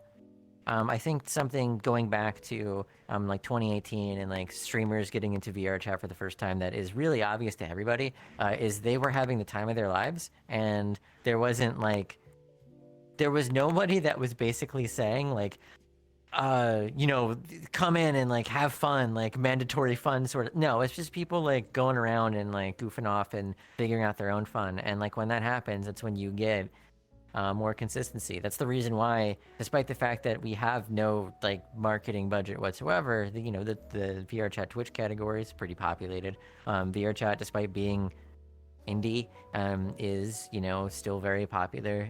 There's a lot to be said about organic, and that's why, like I said, I think ambassadors are a great idea. What is that going to look like? I don't know, but I definitely think that it's a bridge we'll have to cross sooner rather than later.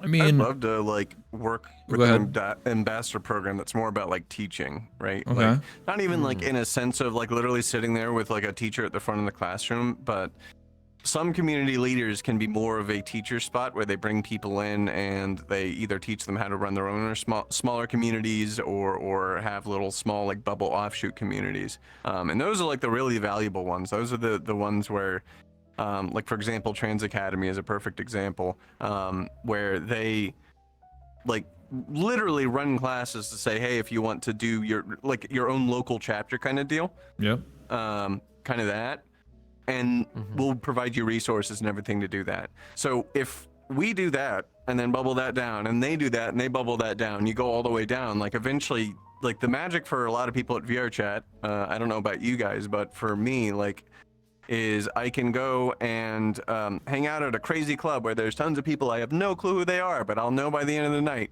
Or I can go hang out with the people that I know, the 20 people that I have seen basically every night for the past, several years. And I could do one or the other or both, and providing people the ability and opportunity to build the communities for that little smaller space, especially as people discover more and more that maybe Twitter was a really bad idea. Yeah, Twitter's bad. That's like, yeah, that's a big opportunity. But yeah, MLM structure of friendship and communities. I mean, that's all social is. Like, You just describe groups. Friend circles all the way down. Well, yeah, that might have been the motivation. Oh, I see. It's all a circle around here. Loops around. I get you. I say that about like having like ambassadors is like I see a lot of VTubers, they get into VRChat. Now, granted, some of them stream and many of them don't. They actually use it just as a way to connect with like their viewers, their audience and stuff like that. And it's like an organic way because they're just there to hang out. They're not there to be like sponsored by VRChat, #ad. I'm gonna be like, bro, what the heck? Yeah. For better or worse, I mean, you have Fillion who is using VRChat pretty much exclusively for VTubing, and I don't know if she's ever used the VRChat category. Back in the day, they did. I would know. They were sitting in that chair. They changed. I can't believe it. Oh, yeah, you did talk to them. Yeah. Yeah, it's true and real. Well, they're successful. And they're using their success to run all kinds of, like, funds and events and all kinds of stuff. So, hell True and yeah. real. True I'm on and real. board. Yeah. No, you're right. Yeah.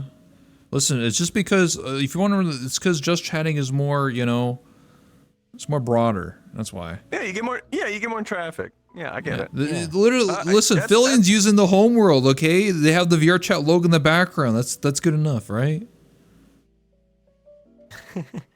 Right. We don't complain too much. Okay.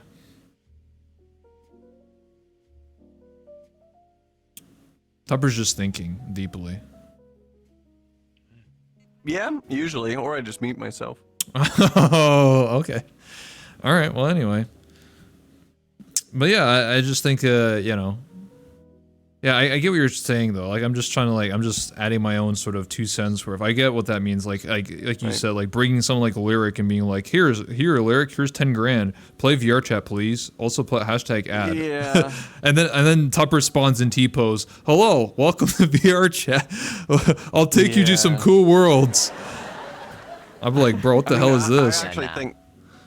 I actually think if we did that right, that would be funny, and Lyric would probably like it. That is kind of He did play part VRChat. of his brand. 6 years ago. Yeah. Yeah. I was there. Yeah. Oh, yeah. I'm I old. already did. But you know what? You can bring them back 6 years later and be like, hey, it's been 6 years. Look, now there's mutes and they have 11-point tracking, eye tracking, and face tracking, and they can lick your face. Oh, we'll let Rob bring them in and show them that. Okay. Makes sense. How did you feel about having the CEO of Twitch in VRChat, Dan Clancy? I thought it was really cool. He was super open-minded, like clearly has had decades of experience of the kind of like question answering and like conversational kind of live acting or live skills like that. That was crazy. I was in that instance. I was like just off to the side a little bit, hanging out. You were the and- police officer. You're like, all right, I'm here. If anyone gets out of line. Nah. Rob's got things under control nowadays, but yeah. It was pretty cool. I He don't may know, what come. do you think about You it? never know. He might come back. He might come back. He says he's going to get VR. He asked about a headset. I told him a Quest 3 Yeah. because that was the correct answer, unfortunately. Or fortunately. Yeah, I mean, you know? it's cool, right? It's that's kind of I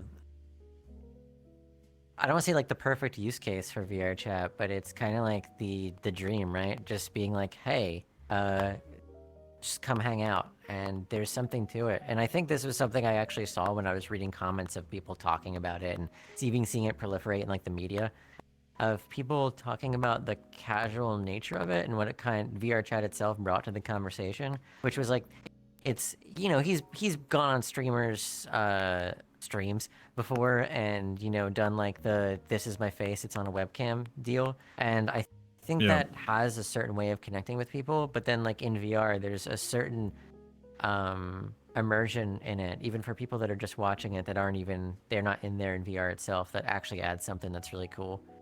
And I do hope he comes back. I hope he comes back and like just kind of hangs out and chills.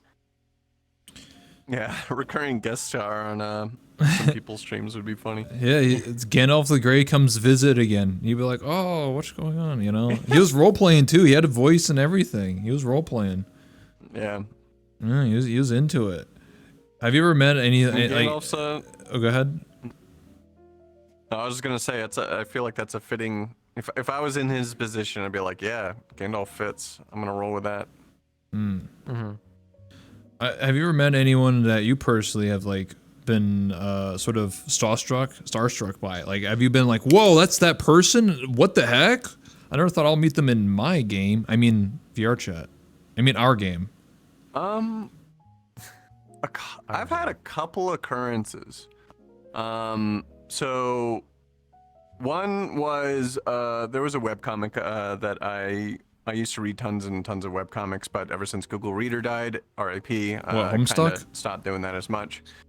Yeah, I've read all of Homestuck, unfortunately. Oh, God. But the one that I remember was I used to read a comic called Three Panel Soul. And that came from another comic as well. There was a couple of things like that. And this was like, I followed it in like 2007, 8, 9, like back then, kind of the prime time of webcomics, right? And the guy who makes, I was talking to the guy who makes the Cherub bot, you know, that really cool avatar, like really cool stylization on it. And kind of released it just for free for everyone to use. Turns out, after talking to him a bit, he was the author of that webcomic, like the whole time. What the heck? And that blew my mind. Yeah, it was so cool. Yeah, Mac Hall, thank you, Joseph. It was, yeah, that was really crazy. Yeah, Polygon Cherub. I forget what we were talking about, and I was like, wait a minute, I think I know who you are. There was them. There was also Kraken, who is a YouTuber that I've been following for a very long time. And they did role playing with what was it? Was it Fractured? It wasn't Fractured. It was Neon Divide. Right? I was in that role play. He was a giant rat.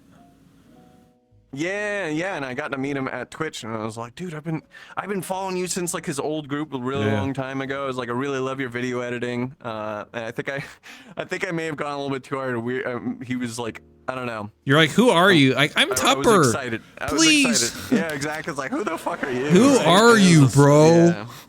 Yeah. And then the last one was actually another YouTuber who's kind of adjacent to Kraken, Neocranium, who is I've been following him for a very long time. Again, just a really good editor.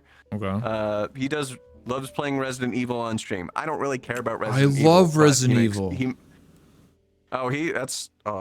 loves Resident Evil. I don't really care about it, but he makes funny videos, so I watch the video, and then one day he logs into VR chat, Oh, so and you a like- friend of mine and I. You this like- was back like 2018. Okay. You like You Silent wouldn't, Hill like- instead? Tried to find him. I don't know. I'm not really a horror game kind of person. Oh, you only like Toho. I get Actually, it. this might have been. No, not even really. I'm a secondary. I don't really play the Toho games all that much. I don't play video games all that much, aside from like Dwarf What? Fortress and RimWorld. Oh, RimWorld's where it's at. Speaking Yo, of- RimWorld's where it's Speaking of at. Dwarf Fortress, I Yeah. thought you were gonna mention what's his face, since you had mentioned Captain Duck. Tarn? Oh yeah, true.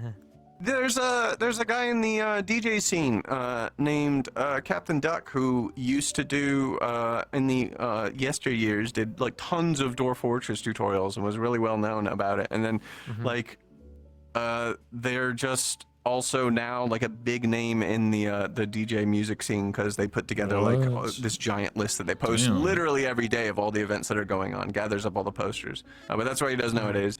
So Really cool guy. have you met like some crazy DJs then? Like for example, I met like Muzz and I met There's virtual, right? I Muzz. met Porter Robinson Eliminate. and VRChat.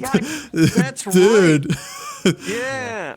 I played Uno with Porter Robinson. That was pretty cool. He was really Damn, nice. what the Shout heck? out. I didn't get to do that. It was at Fia's birthday party, Yeah. her 21st Yeah. birthday, and everyone's like, "Oh my God, Porter Robinson's here!" And I'm like, "Oh, dude!" And then everyone's just dogpiling on him, and then he just we lock eyeballs, and then all I say is, "I love your music," and I walked away, and I blushed. True and real. Yeah. I think I caught up with like Fia was dragging him around to different worlds, showing him around. So I think I actually caught him like afterwards because they were both slightly inebriated. As you do in VRChat. I was, and I was also slightly inebriated. So you go play Uno. That was fun. Oh yeah, I met a NASA employee, but that's not as cool as Porter Robinson. Like, come on, let's be real. Oh yeah, I did too. A Yeah. couple of them play VRChat. Yeah, they're studying our technology. They're gonna put VR in the moon. I don't know. Yeah. Maybe. Yep. Oh, was it? I think I know who you're talking about. It's the person. Rachel, That, I isn't don't know it? if that one. I mean, that's just. Oh, that's a different person then. Oh. But they, the person I know was working on the Perseverance rover. Oh, that's the person. Oh, it's Jackie. That's what it was. Okay. Yeah. Jackie, Yeah. yeah. That brain is melting. Along with his headset, the brain Flamethrower. cells, they start losing. Happens. That's why I became a VTuber. don't- It happens. I don't know if I've met anybody that's been like really like huge or famous. I've met a couple of there's like a What do you mean you're comical famous? amount of You made YouTube videos. I watched Oh. them. so I met a comical amount of like Overwatch pro players in VRChat for some reason. Oh, yeah. They gravitated towards it for a while. What, like Shore But 4? honestly, like Aimbot Shore 4, Calvin? and there's a couple other ones. I didn't meet Calvin, but I met a couple of the other ones, and I also I happen to be friends with like some of the coaching staff of the now dead Dallas Overwatch team, and gave them like a VRChat tour. Nice. And they were talking about all these people that they knew that had already played, which was cool. But honestly, like the coolest ones for me aren't like VRChat related. It's kind of like the other way around.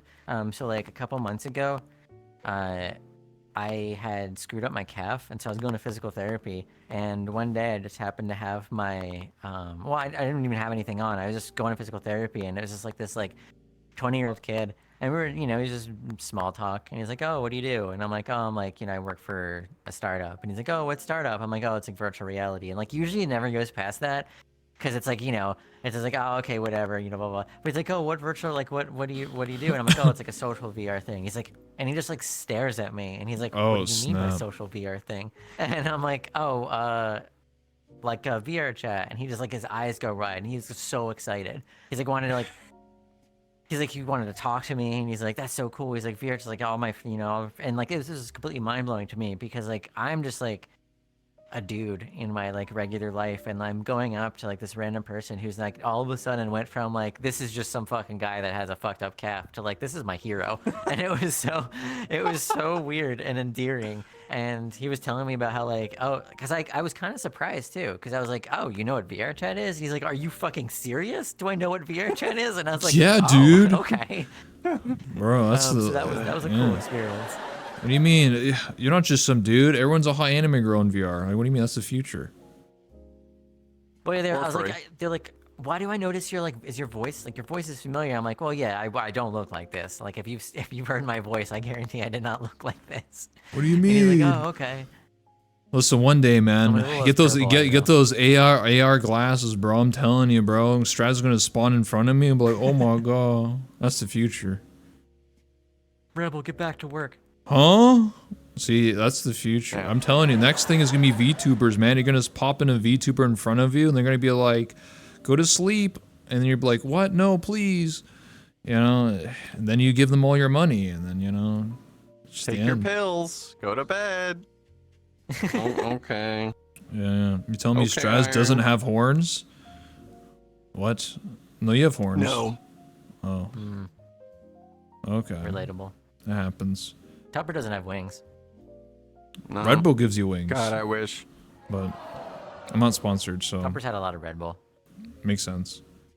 Got a lot of what? Red Bull? Red Yeah. Bull. Do yeah. I?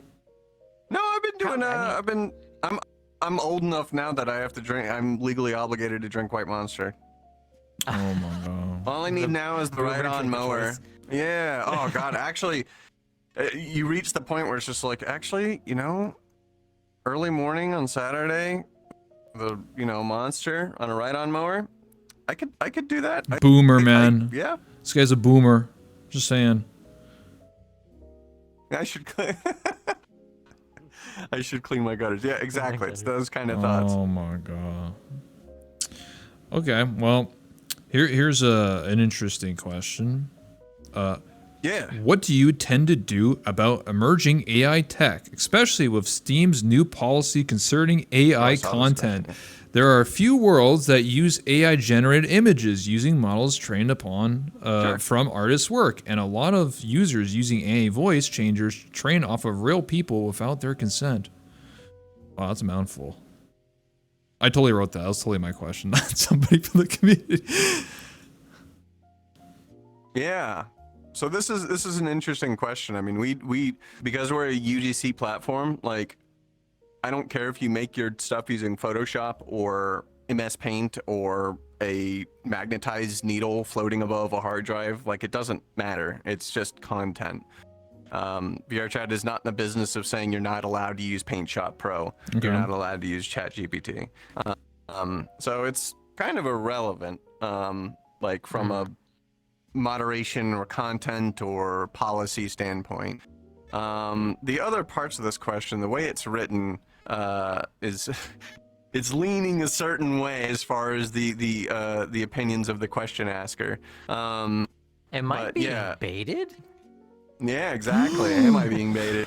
Classic politics, bro. I mean, I can deliver my hot take, my opinion on it, which is it's a hammer. Use it right. Like it's just yet another tool. And also it's very much, unfortunately, what is it? Pandora's box. Like the box is open. It's not getting closed. Uh-oh. So yeah. As far as let's see here, what were the other parts of it? AI generated models using models trained from artists' work. Yes, if you are training models to create images that look like artists, like an artist created it, then you do have to train it on that work. Like that's part of how it works. I'm guessing what was intended was like without their consent, which is a challenging debate that goes on Twitter every single day. So I would encourage you to go and find that. Same thing for the voice thing. Someone trained a model to sound like my voice. One person asked me. The other like 10 people didn't. Ooh. Am I mad about it? No, I don't really care. Up until someone does something with it, and even then, like people are aware that models exist. So like, it's not that big of Yeah. a deal. Yeah, like Tupper said, it's Pandora's box. It's like Yeah. it's one of those things where like this is the UGC platform thing in general too. Is like there's not a lot that we can do about it. We can say like no, don't do it, but especially as the technology gets better and better, being able to identify that it was created by AI starts to become a problem of, okay, cool, so now you have to judge, is this content created by AI, is it not created by AI? And that's like a rabbit hole that it might seem like that's a potential thing to figure out now, but in a year is it? In another year is it? And it's just like, it's really I don't know. It's such a complicated thing that I think that it's mostly, like Tupper said, it's a hammer, it's a tool. Yep. I hope that most people use it, do so in an ethical way. But if not, there's not really a lot we can do about it. That goes way over our head as a platform. Yeah. Okay. I mean, Yeah, I mean it happens. we are in a yeah. weird. Yeah, we're in a weird place where Yeah. like AI art and people are posting and they'd be like, "Give me $50," and you're like, "Wait, that's just like 2 lines of code. You didn't do any work. What the?" It is a bit more than 2 lines of code, but Okay, I know well, what you're trying to say. yeah. Listen, I'm a common man. Okay, you type in some words and you put "hot anime girl" and it shits it out, and then someone's like, "All right, $20," but they don't tell you it's AI. Yeah. Ooh. Yeah. Yeah, it happens. You get in the car and you turn the key and the car turns on, but it's a little bit more complicated than that. Exactly. Yeah. That's a good analogy, I guess. Next question is, for group instances, are there any plans to edit an existing instance to then allow specific roles in first and slowly roll out other roles in a group? This is mostly affecting, like, for example, clubs, or if I was super cool and I wanted to run my own, let's call it, gathering of cool people, and I only want, like, the high-paying people to come in first, and then the plebs come in last. You can do that right now. We have a priority queue. Wait. You just Okay. you just assign, like, you go into your roles that you have, the list of roles on your the group website thing, and you can assign something called priority queue to a specific role. Okay. And that means that anytime that anyone with that role joins the queue, they are jumped ahead of all the, as you called them, plebs, into line. Now they'll be in line behind anyone else that's also in the queue with that thing. So you have to make sure that role doesn't get too big, because otherwise plebs can never get in. And I don't know about you, but I like the plebs, so, you know. Okay. What you can't do is you can't have multiple ranks of it right now. And I think what I want us to do is to have, like, you know, if you have, like, I'm gonna think about it in like MMO things. It's like, you know, guild leaders or whatever, but then you have, like, you know, officers and then, you know, class leads and then the raid.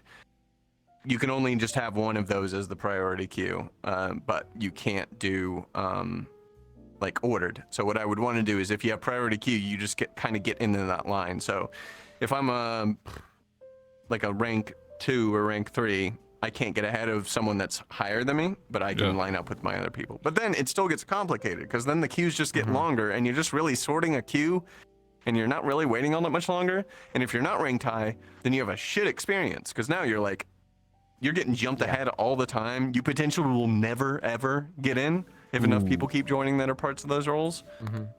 See, this, so, like, you can do Makes that. people angry. This is why, you know, this is why people want it. So, like, you can edit an instance, you know, I allow this role first, and after 10 minutes, we can allow these people in, and then this. Oh, for editing. Yeah, that could be cool. Like, Just first check a 10 box. minutes, like, this role has priority queue. Like, you get the super VIP, and then afterwards, like, you know, they get it for... Yeah, I think editing instances on the fly like that is really cool. I think some of our architecture does allow that partially. Like, we can edit capacity, and we can turn queues on and off live. We don't expose that to the user right now, because it's all experimental stuff. But it's possible, and we're slowly building up the tech. It's in the pipeline. That's what matters. Yeah. At some point. I'd say that's in the pipeline. Yeah, because, like, you know, there's plenty of people that have, like, Patreons, you know, because they do, and, like, that's literally how it's tiered, because they'll be like, oh, you pay $50, you get in first. But what they'll actually do is they don't use a group instance, because it doesn't have those features yet, so they'll just make a private instance, and then those people get accepted first, and they'll just make another portal and then drop it again, and then let the officers in, and then it kind of just, you know, makes that process simpler. Yeah, there's other complications too, because, like, there's people like moderators who you don't even want to have to let queue. You just want to let them in. Like, I don't care if we're over a cap, let this person in. And I'd love to be able to just say, like, yeah, you get like 5 people or something that you get to do that with. But one day, I mean, we can kind of do that now, but it's all super manual work, right? Like, but yeah. Manual's hard. We want automated, okay? We gotta live in 2024, okay? Oh, absolutely. Come on. I could do it on Steam 20 years ago. Counter-Strike. Yeah. Those are reserve slots. Those are different. Reserve slots is you're sitting there and you just fucking aced entirely. Like you're having a great day. Exactly. And then you're kicked and you lose everything. You're off your streak and the rest of your day is ruined. Reserve slots suck. I probably should use a Battlefield thing. I was more of a Battlefield person, but Okay. That's fine. It's It fine. happens. Yeah, Tori, we just asked that question. They said, would you be able to edit which roles can join a group's instance on the fly? That's what we just described, basically. Yeah. Any kind of live editing, Tori, like we want to do. It's complicated. Instances are old. That tech is old. It's not old and busted. It's just old. So that's fair. And also, live, we got to move the pot while it's boiling. So that's also a fun part of it. Makes sense. We'll take some chat questions. We'll take some audience questions. It's been an hour and a half. I know, time flies. You're having fun. So, does anybody in the audience have any questions? I mean, come on. We have Tupper and Strasz here. Like, literally, they made you, hypothetically, in a fantasy. In your mind. I'm actually about to pop out, but I'm gonna leave Tupper here to answer the questions, and by that I mean abandon him to the wolves. Hell so yeah. if anything bad Makes happens, sense. I wasn't here. I didn't see it. So Okay, never mind. but thank you for having me. Yeah, thank you so much, Strasz. I appreciate it stopping by. Bye, Dab. audience. Hey, you got to dab to Bam. leave. Oh, dab to leave. Dab. There you go. Thank you. Done. Nice. That's. Oh, the camera's falling, and they'll never escape. Oh, never mind. No. Oh, Oh. They got cut off. Pumping them out. Okay. So anyway, one of the questions from Wispy Woo, a well-known world creator, says, physics bones and worlds when? Because back in the day, or currently we use Damic bones, and that's old. I would love to get you fizz bones and worlds as soon as possible, Wispy. But I think that's just a matter of getting someone to work on the damn thing. There's also I think there's a lot of things like, oh, well, how does this works great in an avatar context, but this doesn't work well in a world context? Like, how does this work with, how do you pair a collider on an avatar to work with one in a world? Like, how do you do that? There's a lot of open questions. Some of them are probably easy answers. Some are probably harder. We just got to do it. We got to find people to do it. And we also go back to the whole prioritization thing, right? Like there's probably, unfortunately, 10, 15, 20 other things on the list ahead of that. That's true. So. Props independent of avatars when? The inventory system. I think I described something like this. It's basically a separate upload system. So it's avatar worlds and then props. Some people like that stuff because they might but we've been props have been an idea for before I even came to work at VRChat, before VRChat even launched on Steam. 10 years, guys. Don't worry, we know about the idea. It's a whole new class of thing, right? Like in VRChat you have worlds and you have avatars. And to a smaller extent you have things like emojis and groups, which are not small extent, but like things you can create, right? But props are little things, little guys that you can create and pull out and use anywhere. And what I'd love to be able to do, like my benchmark in my brain for a prop system, is I can take out a little I can't call it a Pokeball, but a little pal sphere. I'll pull out a little pal sphere and I'll throw it on the ground and a little pedestal pops up, and if you press the button on it you opt into hide and seek, and it works in any world, right? Like if you can do that, then the prop system it's advanced enough, right? But up until that point it's like, okay, well then I'm just carrying stuff around, which might also be cool. I mean, I don't know, it might be cool just to pull out like a sword on every avatar. Listen, I want to be able to pull a Jedi lightsaber and then pull out two and then be able to be like, yo, challenge me, bro, and they actually go like that'd be sick. They share keywords so that they know that each other's a lightsaber. Yeah, totally. That'd be sick. See, that's the type of stuff I want. Or I'm playing a spooky map, instead of switching to my avatar that has a flashlight on it. Then I can just pull out a flashlight. But here you go, you're a little scared, Tupper. Here's a little flashlight for you. Oh, well, that's something even different. Well, then we need to give the world author the ability to say props aren't spawnable or props with lights aren't spawnable. Yeah. See, there's a lot of ideas, Yeah. you know. One day, guys, 10 years, Valve time. Yeah. You know, someday. Okay. Some of these questions are. Yeah. This is gonna be. This might be turned to like rapid fire at this point because there's gonna be a lot of questions, a lot of people. Yeah. I can Uh, rapid fire. will there be more badges that people are able to get on their profiles? Yes. Okay. Yes.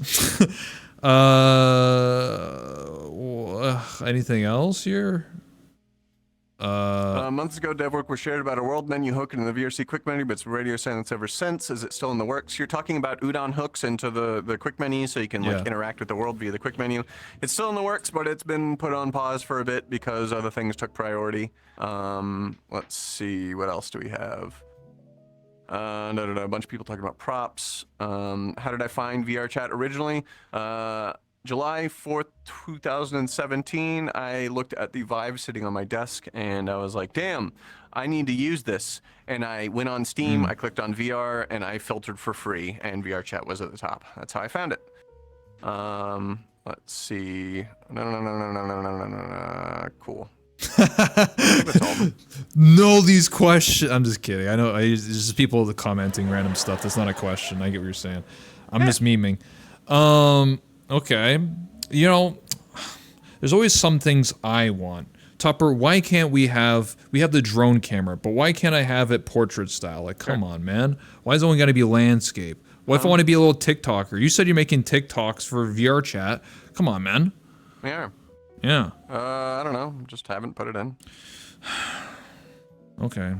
One day, man, it'll make everyone happy because then finally I could drone camera do a portrait. Well, like you said, it'll make people that do TikTok happy. I don't know about everyone. Listen, man, everyone's got to take more photos in portrait style. That's how you get. That's how social media works. Okay, portrait works on the mobile. Yeah. And use hashtag VRChat. Yeah. I mean, honestly, if I really wanted to please people that are making TikToks, I would want to do like the animation keyframes. I know that someone just released a really cool new prefab where you can animate around your avatar or the camera, and it kind of just like slowly pans through it, and you can do some cool stuff there. We have a prototype system that someone did for that. Like we had an internal jam once or twice, and people built little prototypes of that, and those were really cool. There was another prototype that was very similar to the old freeze frame mod, except ours was even more advanced where you could record yourself doing things. That one was pretty cool. That one never moved anywhere though, just because it was, again, a prototype. Lots of those happen. Did you drop something? Oh, it's just the background noises. Don't worry about it. Okay.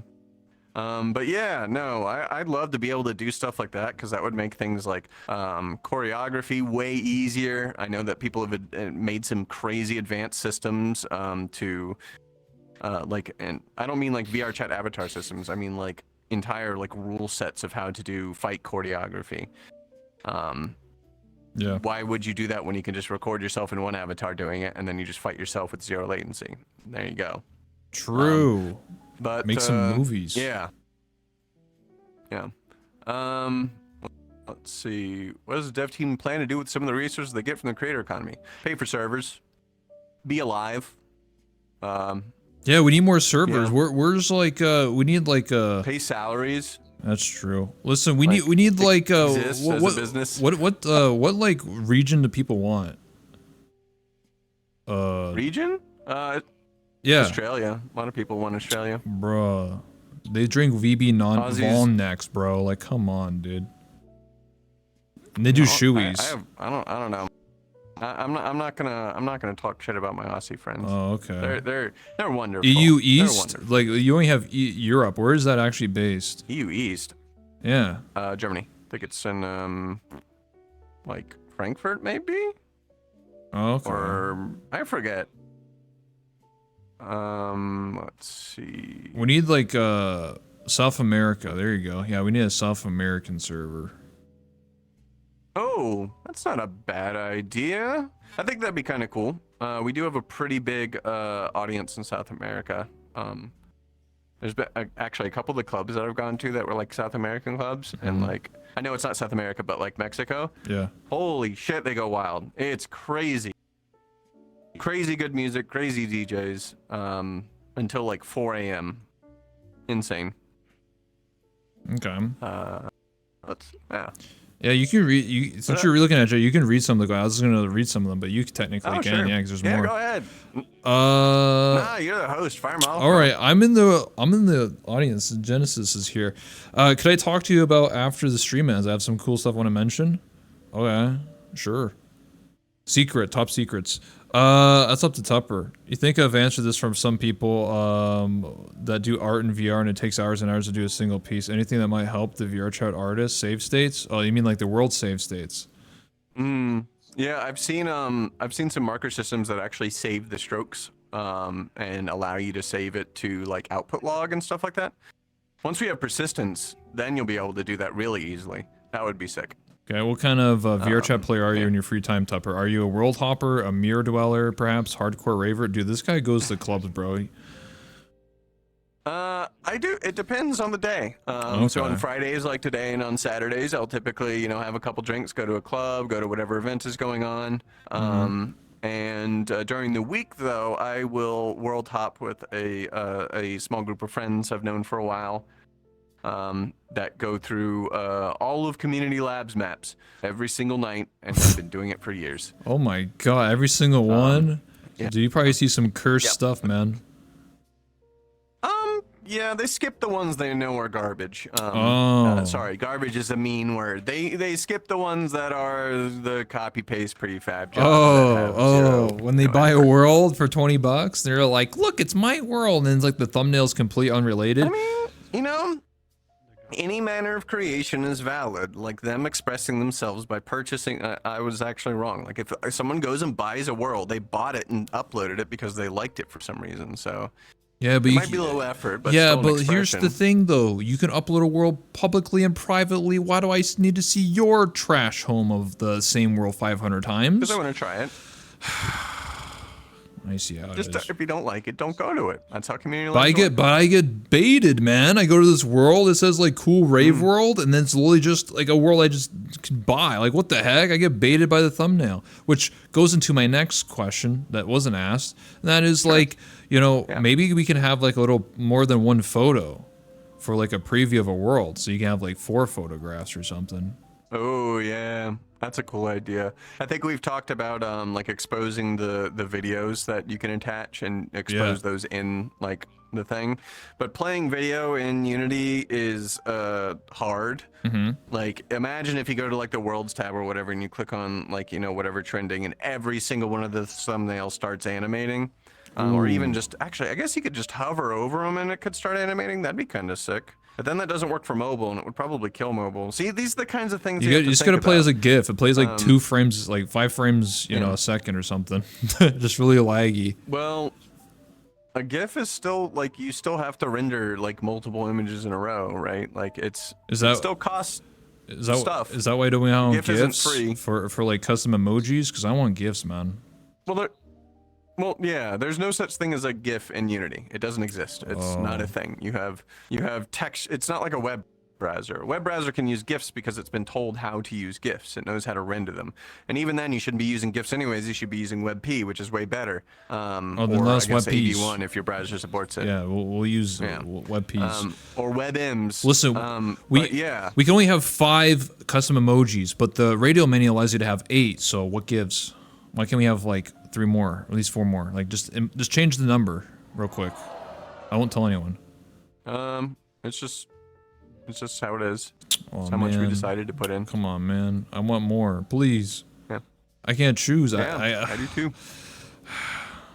I'm trying to. I'll give you 1 VR. Like anytime any of the features you guys are just like, I want more of X. Please. My answer is always going to be. I want 1,000 favorite worlds in this game right now, Tupper. Please.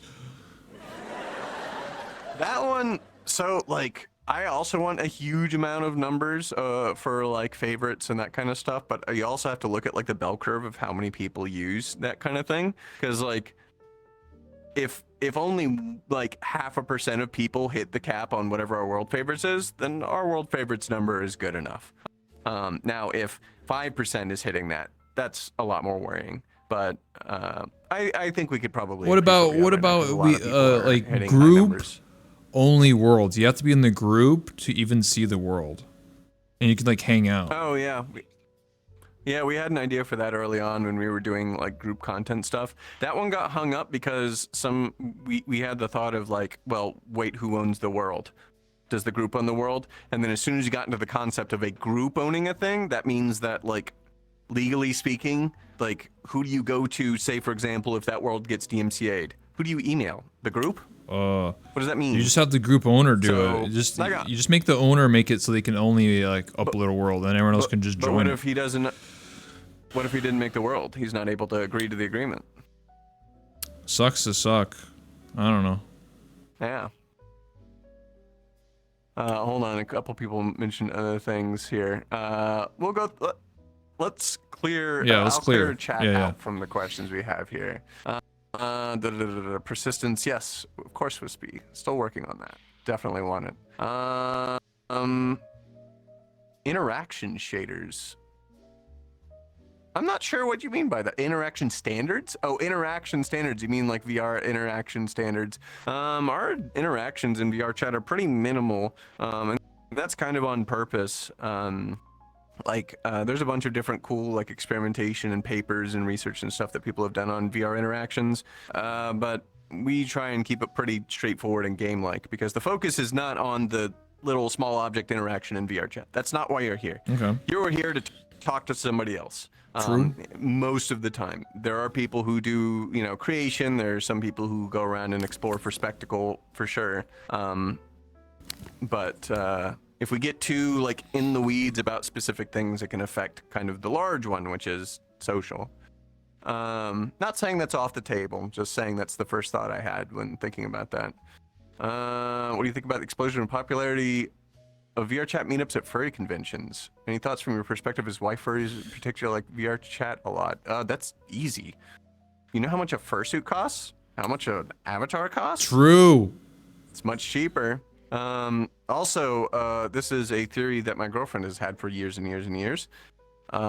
If you're in any online space and there are a lot of anime and furry present, you're fine, man. You are Gucci. Like, you're in a great place. You have built something that people actually enjoy and are engaged with, and are doing cool things with. And that's almost always true. Yeah. I'm gonna skip through some of the rest of these. Sorry if I'm skipping your stuff. That's okay. VRChat conventions. In VRChat conventions, there's VCat. They're talking like, which is more of a I think sales place. I think they're like trying to refer to like an official VRChat convention because there is VR like con. a physical one? No, I don't know actually if they're like talking about like physical or not. But I know people in VR make VR con. That's actually a thing. It's not run by the devs. Yeah. It's run by random people in the Yeah. community. There's like horror con and VCat and other things like that. Let's see. Yeah, I think Virality though is the biggest and best run one for sure. You can go to Virality not as a furry. I've gone several times not as a furry. I don't need a disguise. Avatar, not as a furry. I don't need a disguise. Fuck, why did I buy an avatar? No, just go and don't be a dickhead. Oh. That's all you got to do. It's easy. Oh, you're gonna have problems with that one? No, I interviewed furries. I'm making a Okay. joke. Listen, I'm like a furry I see. ambassador. Oh, good. I bridge the gap. Dude, I've always wanted to build I've had a bunch of people bug me. It's like, what species would you choose? What would your thing be? Robot And- cat. No, I think I'd probably do it's a merge. What one? It's a merge species. Protogen plus a volley. That's what it is. Proto-volley. So it's like the bird guys, except with the protogen face, because they're cool robot guys. Oh snap. Okay, Yeah. that's interesting. Let's see. Damn. Yeah. That's what you should ask people when you have people on for interviews. When your question. What's your should be, persona? If you were a furry, what kind would you be? Yeah. What's your persona? Here's her persona quest. Take it now before the interview ends. Yeah. Exactly. That's not a bad idea. And then I think one of the final ones I'll cover is custom nameplates, like images and color choice. You can change your image with the banner with the group, and then of course your user icon. I don't know if I'd want to go farther than that because then it's going to get really disconcerting when you have 50 nameplates stacked on top of each other and everyone's using some crazy different texture. Yep. But maybe not. Maybe we could figure out a better way to do it. color choice, I don't know. Again, I like these being really nice. Also, like, the way I have my nameplate set up, I have 0% opacity set on mine. So whatever color you choose, I don't see shit. Yeah. Basically, they're just talking like it's 7TV, where you at 7TV on Twitch, you can have like fucking like rainbow colored nameplates and shit. Oh, you mean like, okay, so just see, I always get this mixed up. I always assume people want to customize and then have everybody see. Oh, I mean, their they probably. customization. I mean, But- probably that's what they want. But they probably want to like. I guess you could make it locally, but like, who looks up at themselves? Yeah. But this is probably they want it global. Well, I mean, no, locally for everybody. So like, I could change everybody's whatever. oh, So that would be okay. that could be interesting. I think we wanted to do a lot of custom UI stuff a while ago, but just never really got around to it. Okay, what I mean, you got part of it with the color picker. Yeah, that's true. I mean, you have to have VRChat Plus. Subscribe now. Just saying. Any discussions on having a actually- I toggle haven't seen mine in to a while. hide chat boxes, such as hiding nameplates? That's a valid question, okay? Because let's be real here. I go to the club, man. People motherfucking have like fucking paragraph, and I'm like, I want to hide that. And maybe you might be saying, well, actually, you could use streamer mode, and I'm like, but I want it for one person. You don't need to do that. What? Oh, for one person. Yeah, one Okay. person. I was gonna say that. Okay, so if someone is using this has been a hot topic recently, which is I'm assuming why they're asking it. If someone is in a club and they're like, there's music playing, like a live DJ, and there's Yeah. actually a show going on, and someone has like some shit going on over their head, Yeah. ask them nicely. They might not know. If they respond to you like a jerk, there's an easy solution. Mute them. They're not going to say anything worth hearing, so do that. However, we will be adding a mute chat box specifically option in the future. But for the moment, no. If they're going to be a dickhead, just mute them. Well, here's the thing, man. Like, I use streamer mode, not right now, but when I'm like first person, and then I look at my friends list, and maybe there's something I shouldn't see on Twitch, So then I have to use streamer mode. But then when a mute communicates with me and they use the text bar, I can't see what they're saying. So I'm just like, oh shit, you're shit out of luck. Let's do it for the mutes, man. You'll get mute stonks increase. So you want an invert? You want to be able to turn on someone's chat box? Yeah, or just Oh, now it's getting more complicated. Nah, man. What do you mean, dude? You can turn off people's avatars. Just turn off the chat box. Just the on and off switch, Well, sure, you can turn it off, but what you're asking for is for streamer mode to turn. everybody's off, override. but then selectively be able to pull someone out and turn them back on. That's right. Yeah, override. The first one's easy. The second one starts to get really weird because now you have overlapping settings and all kinds of stuff. You could do it. It's just that is no longer a just do that. Force show, Now, force how high. we have a- Yeah, there you go. Yeah. Yeah. I don't know. It's complicated. One day, as guys. It usually is, and it's also like you always want to deliver the minimum viable product because if you add on any scope creep to those sorts of things, then it's less likely it'll get worked on. So Okay. just exactly what you want. Why does the nameplate always change how high they are above your head? Is there an actual reason for that? Yeah. Is there like a bug? Yeah. It's no. It's based off of some bone. I think it's based off of your viewpoint or your head bone or something along those lines. Oh, okay. So there are certain parts during your avatar initialization. So when your avatar is like loading, your head bone will move around depending on how the avatar is loading, and depending on when we sample the position to where to put the nameplate on to figure out where does the nameplate go, we might catch it at the wrong point. And that's probably what's happening. But yeah. Bacterial, I have seen plenty of people abuse the chat box. Of course. I have seen a Yeah, lot like of that it. tweet. It was like a essay. I was like sick. Yeah. So I've seen some stuff like that.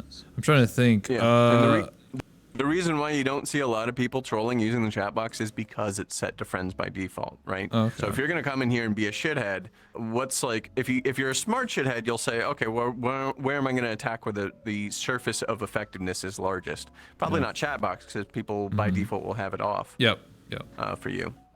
Okay. What about what if I don't want to look at emojis? Can we have an emoji button? Just turn that off.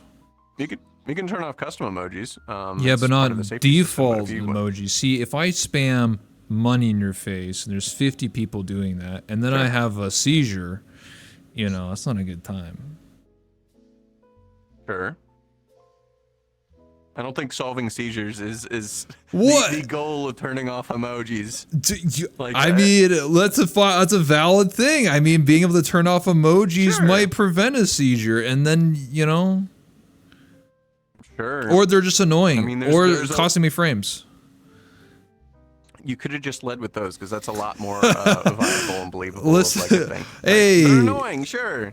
Listen, I said yeah, the seizure sure, you thing can use because it. I had a friend who actually had a seizure from that. Someone spammed like snowflakes. They had everyone's avatars hidden, but they someone was like, haha, lol, and just kept throwing snowflakes, and then they had a seizure. So that's why I left that. No, you should kick them and then report them to the trusted safety team. That's an easy ban. True, but when you're having a seizure, it's kind of, you know, you're not like, I'm going to call 911, you know.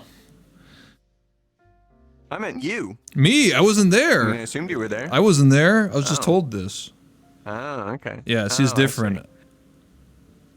see. Yeah. Yeah, no, honestly, for stuff like that, yeah, it could be. But I mean, anytime that you are photosensitive and you are putting on a headset, like we can take lots and lots of different measures to keep you safe, but there is some inherent risk with putting the flashing light box on your face. Sure, it's Russian unfortunately. roulette at this point.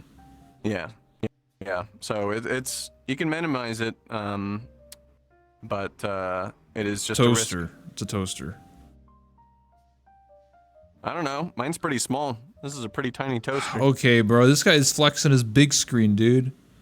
More like small screen. Let's be real. Yeah. Yeah. Being able to scale down emojis. I think they're too big and would scale them by 50%. Okay, now that's just being picky, dude. What? That's just like... if emojis are too big, you are too small. True. Drink more milk. Yeah, I mean, like, I do read, like, the dev blogs, like, what they bi-weekly now, and some people are very picky in those comments. Some people are like, why can't we scale smaller Oh, than sure. 10 centimeters? I'm like, why do you need to be 1 millimeter? Like, what is that? Yeah. A lot of my responses are getting very sarcastic at this point, so please take nothing what I'm getting at this point as actual serious feedback. I gotcha. But what was the other one? Base mode, which is yeah, actually, Watermelon. That is kind of the approach that we want to take. The question was basically, why don't you have like an advanced mode for advanced users that you toggle on, then a basic mode for like the UI normally. And we've wanted to do that, but that now means you have 2 UIs to maintain, which is kind of where we got to, and everybody groaned and put the project to the side. So yeah, and we'll do it eventually, and you can see the beginnings of it with the advanced mode, like pop downs in some of the sections, advanced settings on like the chat box and on the visual adjustments. But even with the advanced settings kind of collapse stuff, our UI is still a pain in the butt. It's complicated for me, and I've been here for 6 years, man. I've been here 6 Almost years. 7. I'm old. And it's still like, every time I'm like, oh, I gotta turn on fucking avatar cloning. Where was it again? Oh, fucking That's hold on, I gotta me. scroll And down then they here, had I the gotta do search the- button. Yeah. Boom. But it's in your quick menu. You should just be able to find it right here. But it's like, up here. Oh, I had it collapsed the whole time. There you go. I can turn it on. And Oh, like, if man. you hit that point with your UI, like that's obnoxious. Wait, is there a wings If- for that? if you- Hold up. No, there's not. Like if your like lesson with the UI is like, oh, if you just use it for 500 hours, you get used to it. Like, sorry, that's just No. a bad UI. Just make it a wings. Update wings. There you go. You just make it any recently used menu change button. It have like a menu. Yeah, there you go. That solves that problem. Also, digital. It's not being too picky. Again, I'm being sarcastic and edgy here. I think a solution, a thought I just had to the scaling down emojis is your emojis should just scale to like your avatar size. So we normalize it based off of, say, someone who's a meter tall, and then we say, okay, this is how big emojis should be at this size, and as you get smaller, they decrease by that scale. As you get larger, they increase by that scale. That way, emojis are always the same size perceivably to you. Well, you just So, customize what's that on would the work, wings. and that would. Well, saying Watermelon was like, so Tupper is explaining, and I mean, we can all agree here. There's a lot of buttons, and like you might be like, man, where's the buttons at, man? There's too many options. So I was saying like, oh, you could put it on a wings, like you're just recently adjusted settings, whatever you did, you can just go to the wings, and whatever you've recently did, it would just go there. So if you're like, oh, if you change your, whatever you said, what did you say? About your settings? Oh, cloning. Yeah, you're like, oh, I use cloning a lot, so maybe it's like in my recents for my menu changes or whatever. We have a love-hate relationship with the wings on the menus. We kind of like them, but we kind of don't. I want to kill them off of the main menu for one. They're kind of silly there. Okay. Let's see. One more clarification I will add on, and then I think I'm God, we're at the 2 and some change hour point. Yep. Hash Edits points out that what I meant by interaction standards earlier was VRChat building technical department or debt compared to other VR experiences. As someone who came to VRChat from VR games, I got kind of a slap in the face seeing laser pointers again. Yes, but people like them and they know how to use them. Like the NUI kind of stuff that you see like Rec Room using and some other things or other places using, those certainly are like accessible, but we have this, as Strasz was mentioning earlier, we have this interesting and difficult confluence of deep complex systems that people interact with on a regular basis, and then also having to bring new users in. And NUIs are terrible for complicated interactions. Just go and like, again, I'm not trying to talk shit, but like going and dealing with like the maker pen in Roblox and doing, or not Roblox, but in Rec Room, and doing like their wiring for their different blueprints. I forget what the exact terminology is, but basically doing the programming feels very Tonka, feels very like the big Lego bricks, not even the small ones, definitely not Technic. Mega it's blocks. The big old giant, like, yeah, the Mega Blocks kind of feeling. Okay. And that ostracizes, more power users and really does that. So you have to be careful. I'm not saying one is better than the other, but laser sure has served us really well. Here's a question I just popped in my head. What do you think about all the content creators in this game? Like, take me, for example, a guy who is literally running a talk show, who literally has a cameraman controlling the cameras for me, and then translates to OBS, then goes to Twitch. Like, what do you think about like the concepts that people have, or people that role play? They have, Fractured Thrones and Yen Divide, or whatever else people do, or the Gator Lobby. What do you think about like the grand, content creators that use this platform to then make content or entertain? Like, what do you think about that? Well, I mean, I think that everybody, anybody who makes things using VRChat, whether it's worlds or avatars or video content or streaming content or whatever, they're all creators. Like, you guys are all creating something. And that goes in as far as people who are making events, like people who are running clubs, or people who are running world hops, or people that are running things like Trans Academy, or interest groups, or book clubs, or D&D sessions. They're all creators in some way, shape, or form. And as you look around, everything that you see around you, every single pixel that you see, aside from maybe the little microphone icon in your corner and the nameplates, was made by users. Was made by a creator. So what I think about them is that they're, from a business perspective, they are the thing that no one else can copy, right? Like, you can copy feature for feature VRChat. I wouldn't recommend it. It's a lot of pain, but you can. But what you can't copy is the community and what people build, and the communities they bring in and the communities they build. And that's really important. And part of my job at VRChat is to basically be an extension of y'all, and then yell that at the people that are on the inside. So I have to sit with my feet on both sides of the line, right? I have to play both sides, essentially. The question is very broad. What do I think of creators, like, of streamers, video content what do you think creators? about, has anything ever wowed you? Like, damn, I didn't think someone would make that in VRChat. That's cool. FIA's events are always very surprising. They're very well put together, run by a lot of people, and they always come up with something that runs really smoothly and really nicely, and it looks great. So I think that's probably the one that surprised me the last time when she ran the TVRS 10th anniversary show. That one was really well put together. I didn't know what to expect going in. Like I was like, oh, how are they gonna do like performers coming on? How's that gonna work? They made it work, and it worked really well. Had some classic VRChat jank on it, but that was not their fault. That was probably ours. But It happens. wouldn't be VRChat without the jank. I mean, that's just part of the charm, you know. It's just the salt and pepper on your food or whatever, you know. Just adds a little spice to I it. think jank at this point, I mean, with like the advent of like a game like Power World coming up and being that successful, I think we're in a post-jank universe or post-jank world where everyone's just like, yeah, it's a little shitty, but I like it. Yeah, there's a lot of, you know, cool things that have come out. Like, I don't know if you knew this, but I ran showcases, like avatars, like fashion shows. I did do that. That was sick. I was the only one to do it. Maybe I'll do it again this year. I don't know. I'm in retirement, but you know, maybe. I don't know.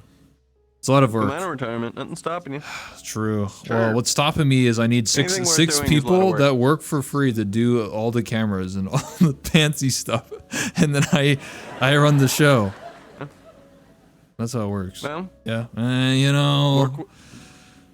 do what you can with what you've got. Yeah. I just wanted to showcase cool avatars. Okay, that's what I did. Yeah, maybe someone should take up the torch and someone else should run it. You know, I'm just saying. Don't look at me. I'm busy. I'm looking at the people in the audience. I mean, the people on the TV land. No. Yeah. When you said that, a bunch of the audience members like kind of turned away, like they didn't Oh want you to look at them. shit, dude. But as VRChat is a social medium and a society always evolving, is there a way that a more open communication can happen between creators, Unity tool creators, streamers, so there's less conflict can happen in the future, whether or not certain game updates ruin the game or certain TOS is gray area? Isn't that what open betas are for? I mean, sort of. We do a lot of communication. We try and do it in an open way. We're trying to do even more now with the Ask forums and opening up the Creator Hub and there's the letting forums, people like have a lot of feedback there. Yeah, the forums, like I have a tab open to that every single day. I look at every single thread. I have a tab open to Canny where I don't even have a tab open to Canny. I have a bot that I have in Slack that specifically just for me that posts every single Canny post and I see it. Ooh. And like, yeah, I look at all that stuff. Our team looks at a lot of that stuff every single week. We compile a list of like the most active and trending Canny posts, and it gets posted out to the team, and they get to see it. Both feedback, as in feature requests, and then bug reports. What's the most trending right now? There's been a couple. Is it like, memes? Fix the repeat game this year. No. No. No. I think some of the repeats are people want the OpenVR, or not OpenVR, but the skeletal input system for Index, so that people can use different like VR gloves and stuff for it. Oh, okay. That one's popular mostly because I think people are seeing it and say, oh, I might want to get that someday, so I want this to be supported, but they don't actually have the hardware, which is like, it's tough, right? It's like, make this so I might buy it, and it's like, yeah. There's some other efforts that we are doing as well. Like we're also improving some of the ways that we're getting people to look at those assets. So like I'm working to get the VCC, the Creator Companion, to have the link to the Ask forums like front and center, have some banners and shit in there. Put it onto the quick menu, but no one ever really, I get the feeling that everybody kind of blanks out in their mind the quick menu banner, so I'm afraid of using that. I have a I'll probably use it solution. anyways. It's very simple. Something that probably hasn't been updated in like Okay. 10 years. The loading screens, man. Okay. You could just advertise the game we're within the up there. game. We're updating those in either the next release or the one after. finally. We're upgrading all of the graphics for all of them. Oh my A lot of god, them are going to say dude. similar things, but we are also getting rid of some of the like some really dated rules that we have in there. I think we have one where it's like, if someone bullies you on Twitter, you can contact us and we'll ban them. It's like, no, we don't do that. It's X now, bro. You have to change it to X. No, it's Twitter. Oh, okay. Are the loading is screens Twitter forever and ever. You know, I'm surprised like the loading screens aren't like just VRChat like pictures of you being like, "Hey, what's up? Look at this." You know, because rather than just reading No, I don't text. wanna be- What do you mean? You could be in the menu and be like, "Look at this Well, you'd be like, get Vive trackers now, and you'd be like, sick. Because this character's too. Well, I don't want to put an ad in there. If you put an ad in there, people would get so mad. Are you kidding me? Okay, then it won't People be you. hate Then it'd be ads. Strasz. Strasz doesn't own. See, there you go. Then get Strasz to do it. How does Strasz doing it not making an ad? So, listen, man. Listen, it would be cool. You know what? You should just let us do it. You should let us the streamers, be in the loading screens. Yeah. What's wrong with that? Listen, you could have like Lolathon in his clown avatar, and he'd be like, "Buy Vive trackers now." You know? Lolathon, I could. Yeah, I could do Lolathon. That'd be fine. Oh, I so if think it's some of the me, people it's from the not Golden okay. Gate But would if it's a probably, clown, I see. Okay, bro. The clown doesn't have cleavage. What's wrong? Yet. What is that? What's wrong with that? This game is 13 plus. I can watch a 13 plus movie with cleavage. What's wrong with that? I can walk outside with cleavage. It's not illegal. So you're saying I have to wear it? Listen, on my 2D model, I have a toggle that wears a tie. It covers it. Does it make you happy? Only for you. I don't know. Oh man, I have to show this Maybe. guy. We'll think about I have to DM this guy my toggle, my censorship toggle. Someone asked about the old loading screen wormhole. The reason why we don't do that is because it makes people motion sick. What if you but we might add it as a toggle later on. Yeah. Like you can load your own loading screen or Bro, something. That'd be bro, cool. this guy, that's best update right there, dude. Dude, you get the round of applause for that one, dude. See, everyone's gonna be high. bro, that's what everything else. No one cared for 2 hours, bro. Old loading screen, my own loading screen. No way, dude. You know what the cherry on top?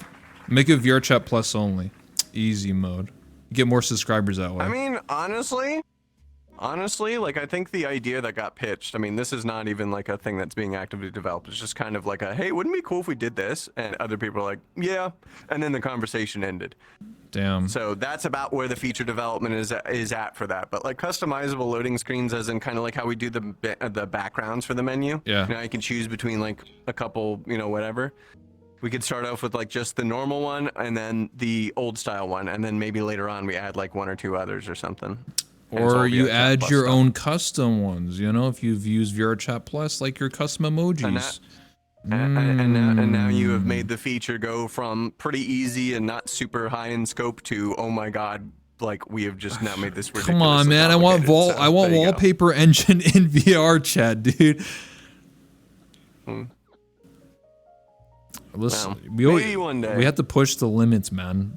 The sky's the limit, okay? We gotta upload GIFs. We gotta, upload my GIFs as a loading screen. I think someone did that years ago as a mod, which you shouldn't do. But so I think someone's custom loading screen was just like a drinking night, and it was just like a bunch of drunk anime girls dancing or something. I thought that was funny. Nice. Yeah. Need more real API for Discord bots? Official public APIs when? Yeah.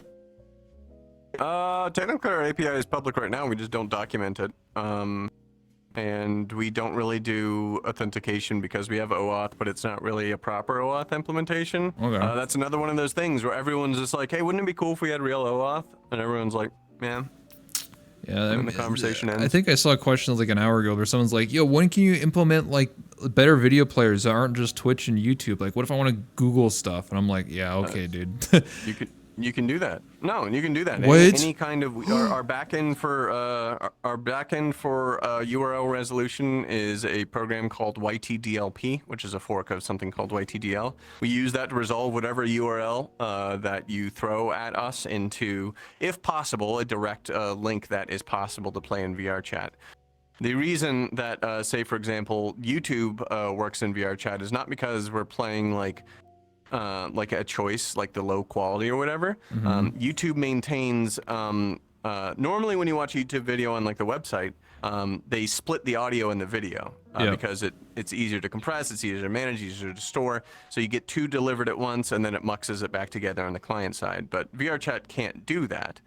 So instead, we receive an old 720p maximum resolution version that is normally reserved for old Chromecasts and a couple of other pieces of old hardware that can't do that. So that's what that kind of resolves to for all the different providers. And if your stream provider doesn't work in VRChat, it's not going to work anywhere because YTDLP is an open source project. Like anyone can commit to it. If you have a provider that you're like, I really want this one to work, go implement it in YTDLP and we'll eventually get it downstream. But yeah, we support a lot of stuff, a large amount of things. I think the only thing we don't really support that people really want right now is WebRTC, which is like a generic communication protocol, but you can use it for video and audio, and it's really fast, like really, really fast. Yeah, because one of the ideas I wanted to have in this world, which I don't know, I don't update this world really anymore, but idea was to have like a little like panel under the TV, and it would show Twitch chat in in the world. So I don't have to like actually. That's a little bit harder. You would have to run a stream that would appear there. Yeah, that's how they did it. Basically, run 2 streams at once. That's correct. That's how they did it 6 years ago. Yeah. So I was like, I ain't doing that. I would have to have some, pleb or let's just say a tier 3 sub, stream on YouTube and then just stream the chat like full screen. And I was like, I don't know about that. I don't have any dedicated fans like that, unfortunately. Well, not to cut off your show too much, but I am getting towards the point where I need to actually go find dinner because I didn't eat dinner yet. What the heck? Mistake were made. So. Yes. But either way. No, that's fair. It's all the questions. Yeah, they were all great questions. Listen, we went for 2.5 hours. I mean, any last minute question in the audience? You have like 1 minute. Anybody? Quickly, Bueller. Put both your hands up because I can't see. My resolution sucks. JS Alpha, you have a question? I have to. Colin has a question. JSL has a question. Okay, we'll go with JS Alpha first, but we'll broadcast them. What's your question?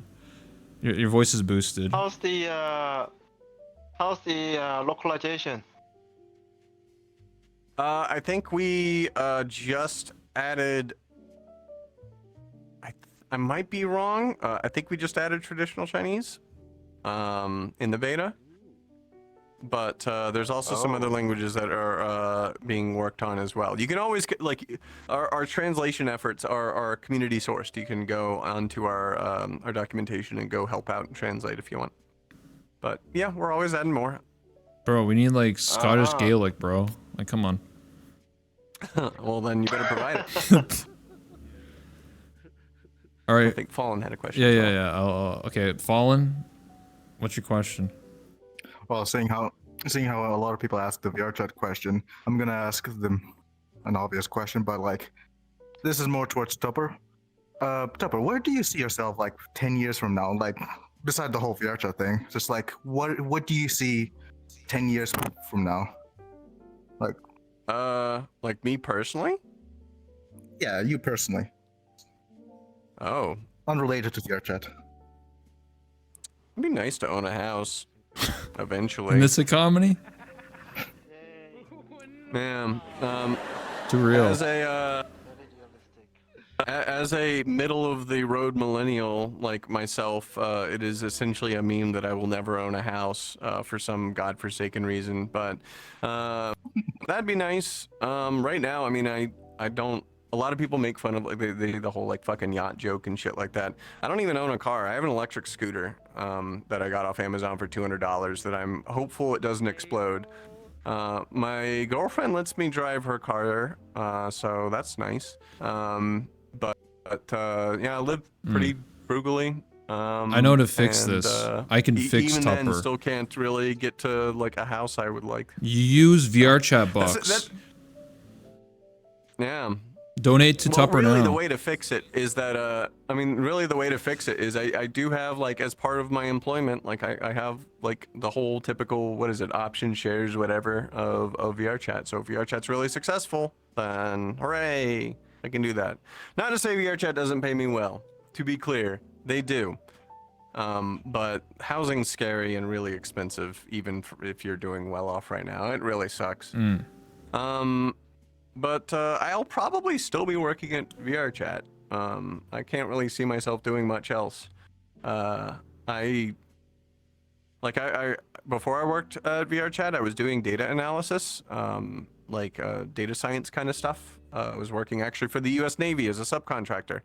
But I can't see myself going back to do that because this is way more interesting. And I feel like I'm actually doing good. Doing something that makes people better. Yep. And while I did like the F-18 and F-35, and I do like the F-18 and F-35, they make the world better in a different way that's not particularly good for some people. So, you know, it's an upgrade. So would VRChat ever think about giving everyone a small amount of free VR bucks? I want some free VR bucks. Maybe. That'd be kind of cool. Give me 100 V-bucks. I'll turn that into $1 million at the slot machine. Gamba streams. At the secret slot machine. Yeah, the Gamba machine. You gonna? Oh, Vix, you have a question? I'm just shit posting. What's your question, Vix? How can we find a way to promote making more optimized avatars and worlds for this platform? I would think making like a green Avi contest might be a starter. Didn't they do that once? Like, because I cry when I see the materials and bones on some of these avatars. It's just way too many, and people are getting past this threshold where they're like, "Oh, this is fine, this is fine." They get to like 1 million polys and 2,000 bones, and you're just like, "No, that's not fine. Please stop." Yeah, and also, I mean, that is a great question. I've been trying to figure that out for about 6.5 years. Also, credit to you. Your avatar looks amazing and is good rated, so hell yeah. So it's definitely possible. Like, this avatar is good rated. Let me go to my Runa. Here we go. I feel more comfortable in this avatar nowadays anyways. Like, this avatar is also good rated, and none of the textures on it are higher than 1K. Everything is shrunk down to 1K or lower. And I've got like decals and shit all over the place, right? So like it's possible, but it's just a matter of education really and awareness. A lot of people keep getting told over and over, poly count doesn't matter, which is a lie. A lot of people get told over and over, bounds don't matter or bones don't matter. It's all about Whites what do X matter. or Y or Z, but it's all a lie. Like when people say that, they are wrong. Now, what they mean to say, what they're trying to say, is that polygons aren't as impactful as, say, a light on your avatar. Yeah, sure. But, like, there is a point at which even my mighty 4090 will look at a rasterization call and fall over and die. And if there's enough people in the audience or in the club that everybody has decided to say, oh, it's not, oh, wow, close up. Jesus. That has decided to say, I'm gonna be the hero. I'm gonna be the main character. I'm gonna have, you know, the biggest, baddest avatar. And then you do that 79 more times. That's, yeah. It's an awareness thing and it's a collectivist thing and less of an individualist thing too. I mean, you can get really deep on this conversation too, but like you have to make people aware of other people's experiences and your impact of your existence. And some people just don't give a shit about that. So that's the kind of the upper scale of it. The lower, like the actual actions you could take of it, that's less like conceptual and hand wavy. Probably just better tutorials, better guides, stuff in the VCC, promotion of tools like Thrize, like Dark's Avatar Optimizer, High's tools, VRC Fury, Modular Avatar, Prefabulous Avatar, things like that are all just tools to make it a little bit easier to optimize stuff. And that I think is really the way to do it. And also not forcing everyone to say like, I think a lot of people also think, oh, if I optimize, I gotta go to excellent. No, you don't. Just don't be very poor, really. Like, that's it. Like, I might give you a bit of a... Congratulations. Exactly. Yeah, that is literally the reason, like, we made it a star when we were doing the design process for the icon. It's like, we need to make this feel like it's a sticker on the fridge. Like, it's not important that you get all the way to excellent. But me personally, like, if someone's in a poor avatar, I might give them maybe a second look, but probably not. I'm way more concerned with the people that are in the very poors. And if you're medium or better, you're doing great. You're doing amazing. Just don't be very poor, Tupper 2024. It's clipped out of context, bro. exactly. That's, you're gonna see that on like Reddit tomorrow. Perfect. Just don't be very poor, man. I get it. Yeah. Yeah. Yeah, well. Anyway, Tupper, I think we're gonna wrap up here. You gotta go. I gotta go. Okay. Everything was great. Thank you so much. Thanks for having me. Yeah, This of was great. course. Yeah. Hey, everybody, give a round of applause for Tupper. Strasz had to leave, but hey, give a shout out. This man made your future, man. He built this game in his own way. 6 more years. There's a lot of people involved in VRChat nowadays. Yeah. 20 more years, 100 more years, 100 more years VRChat. VRChat 1,000 years. Yeah, thank you. I don't know the whole spiel. Oh, yeah. it's okay. Just say, I love VRChat. I love VRChat. Yeah, there you go. All right, well, after you hit the stream outro button, we're gonna go raid somebody. Look at this. Look at his credits. You see that? Credits. Yeah, That dude. credit. Oh, Whoa. what? Professional studio? What? The audience isn't This empty. show was filmed in front of a live studio audience.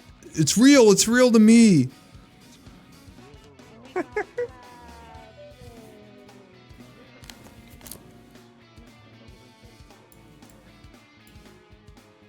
I know the awkward moment where I have to go raid somebody. I think I just saw the camera fly by up there. Yeah, it is. Yeah, you can actually see it out there.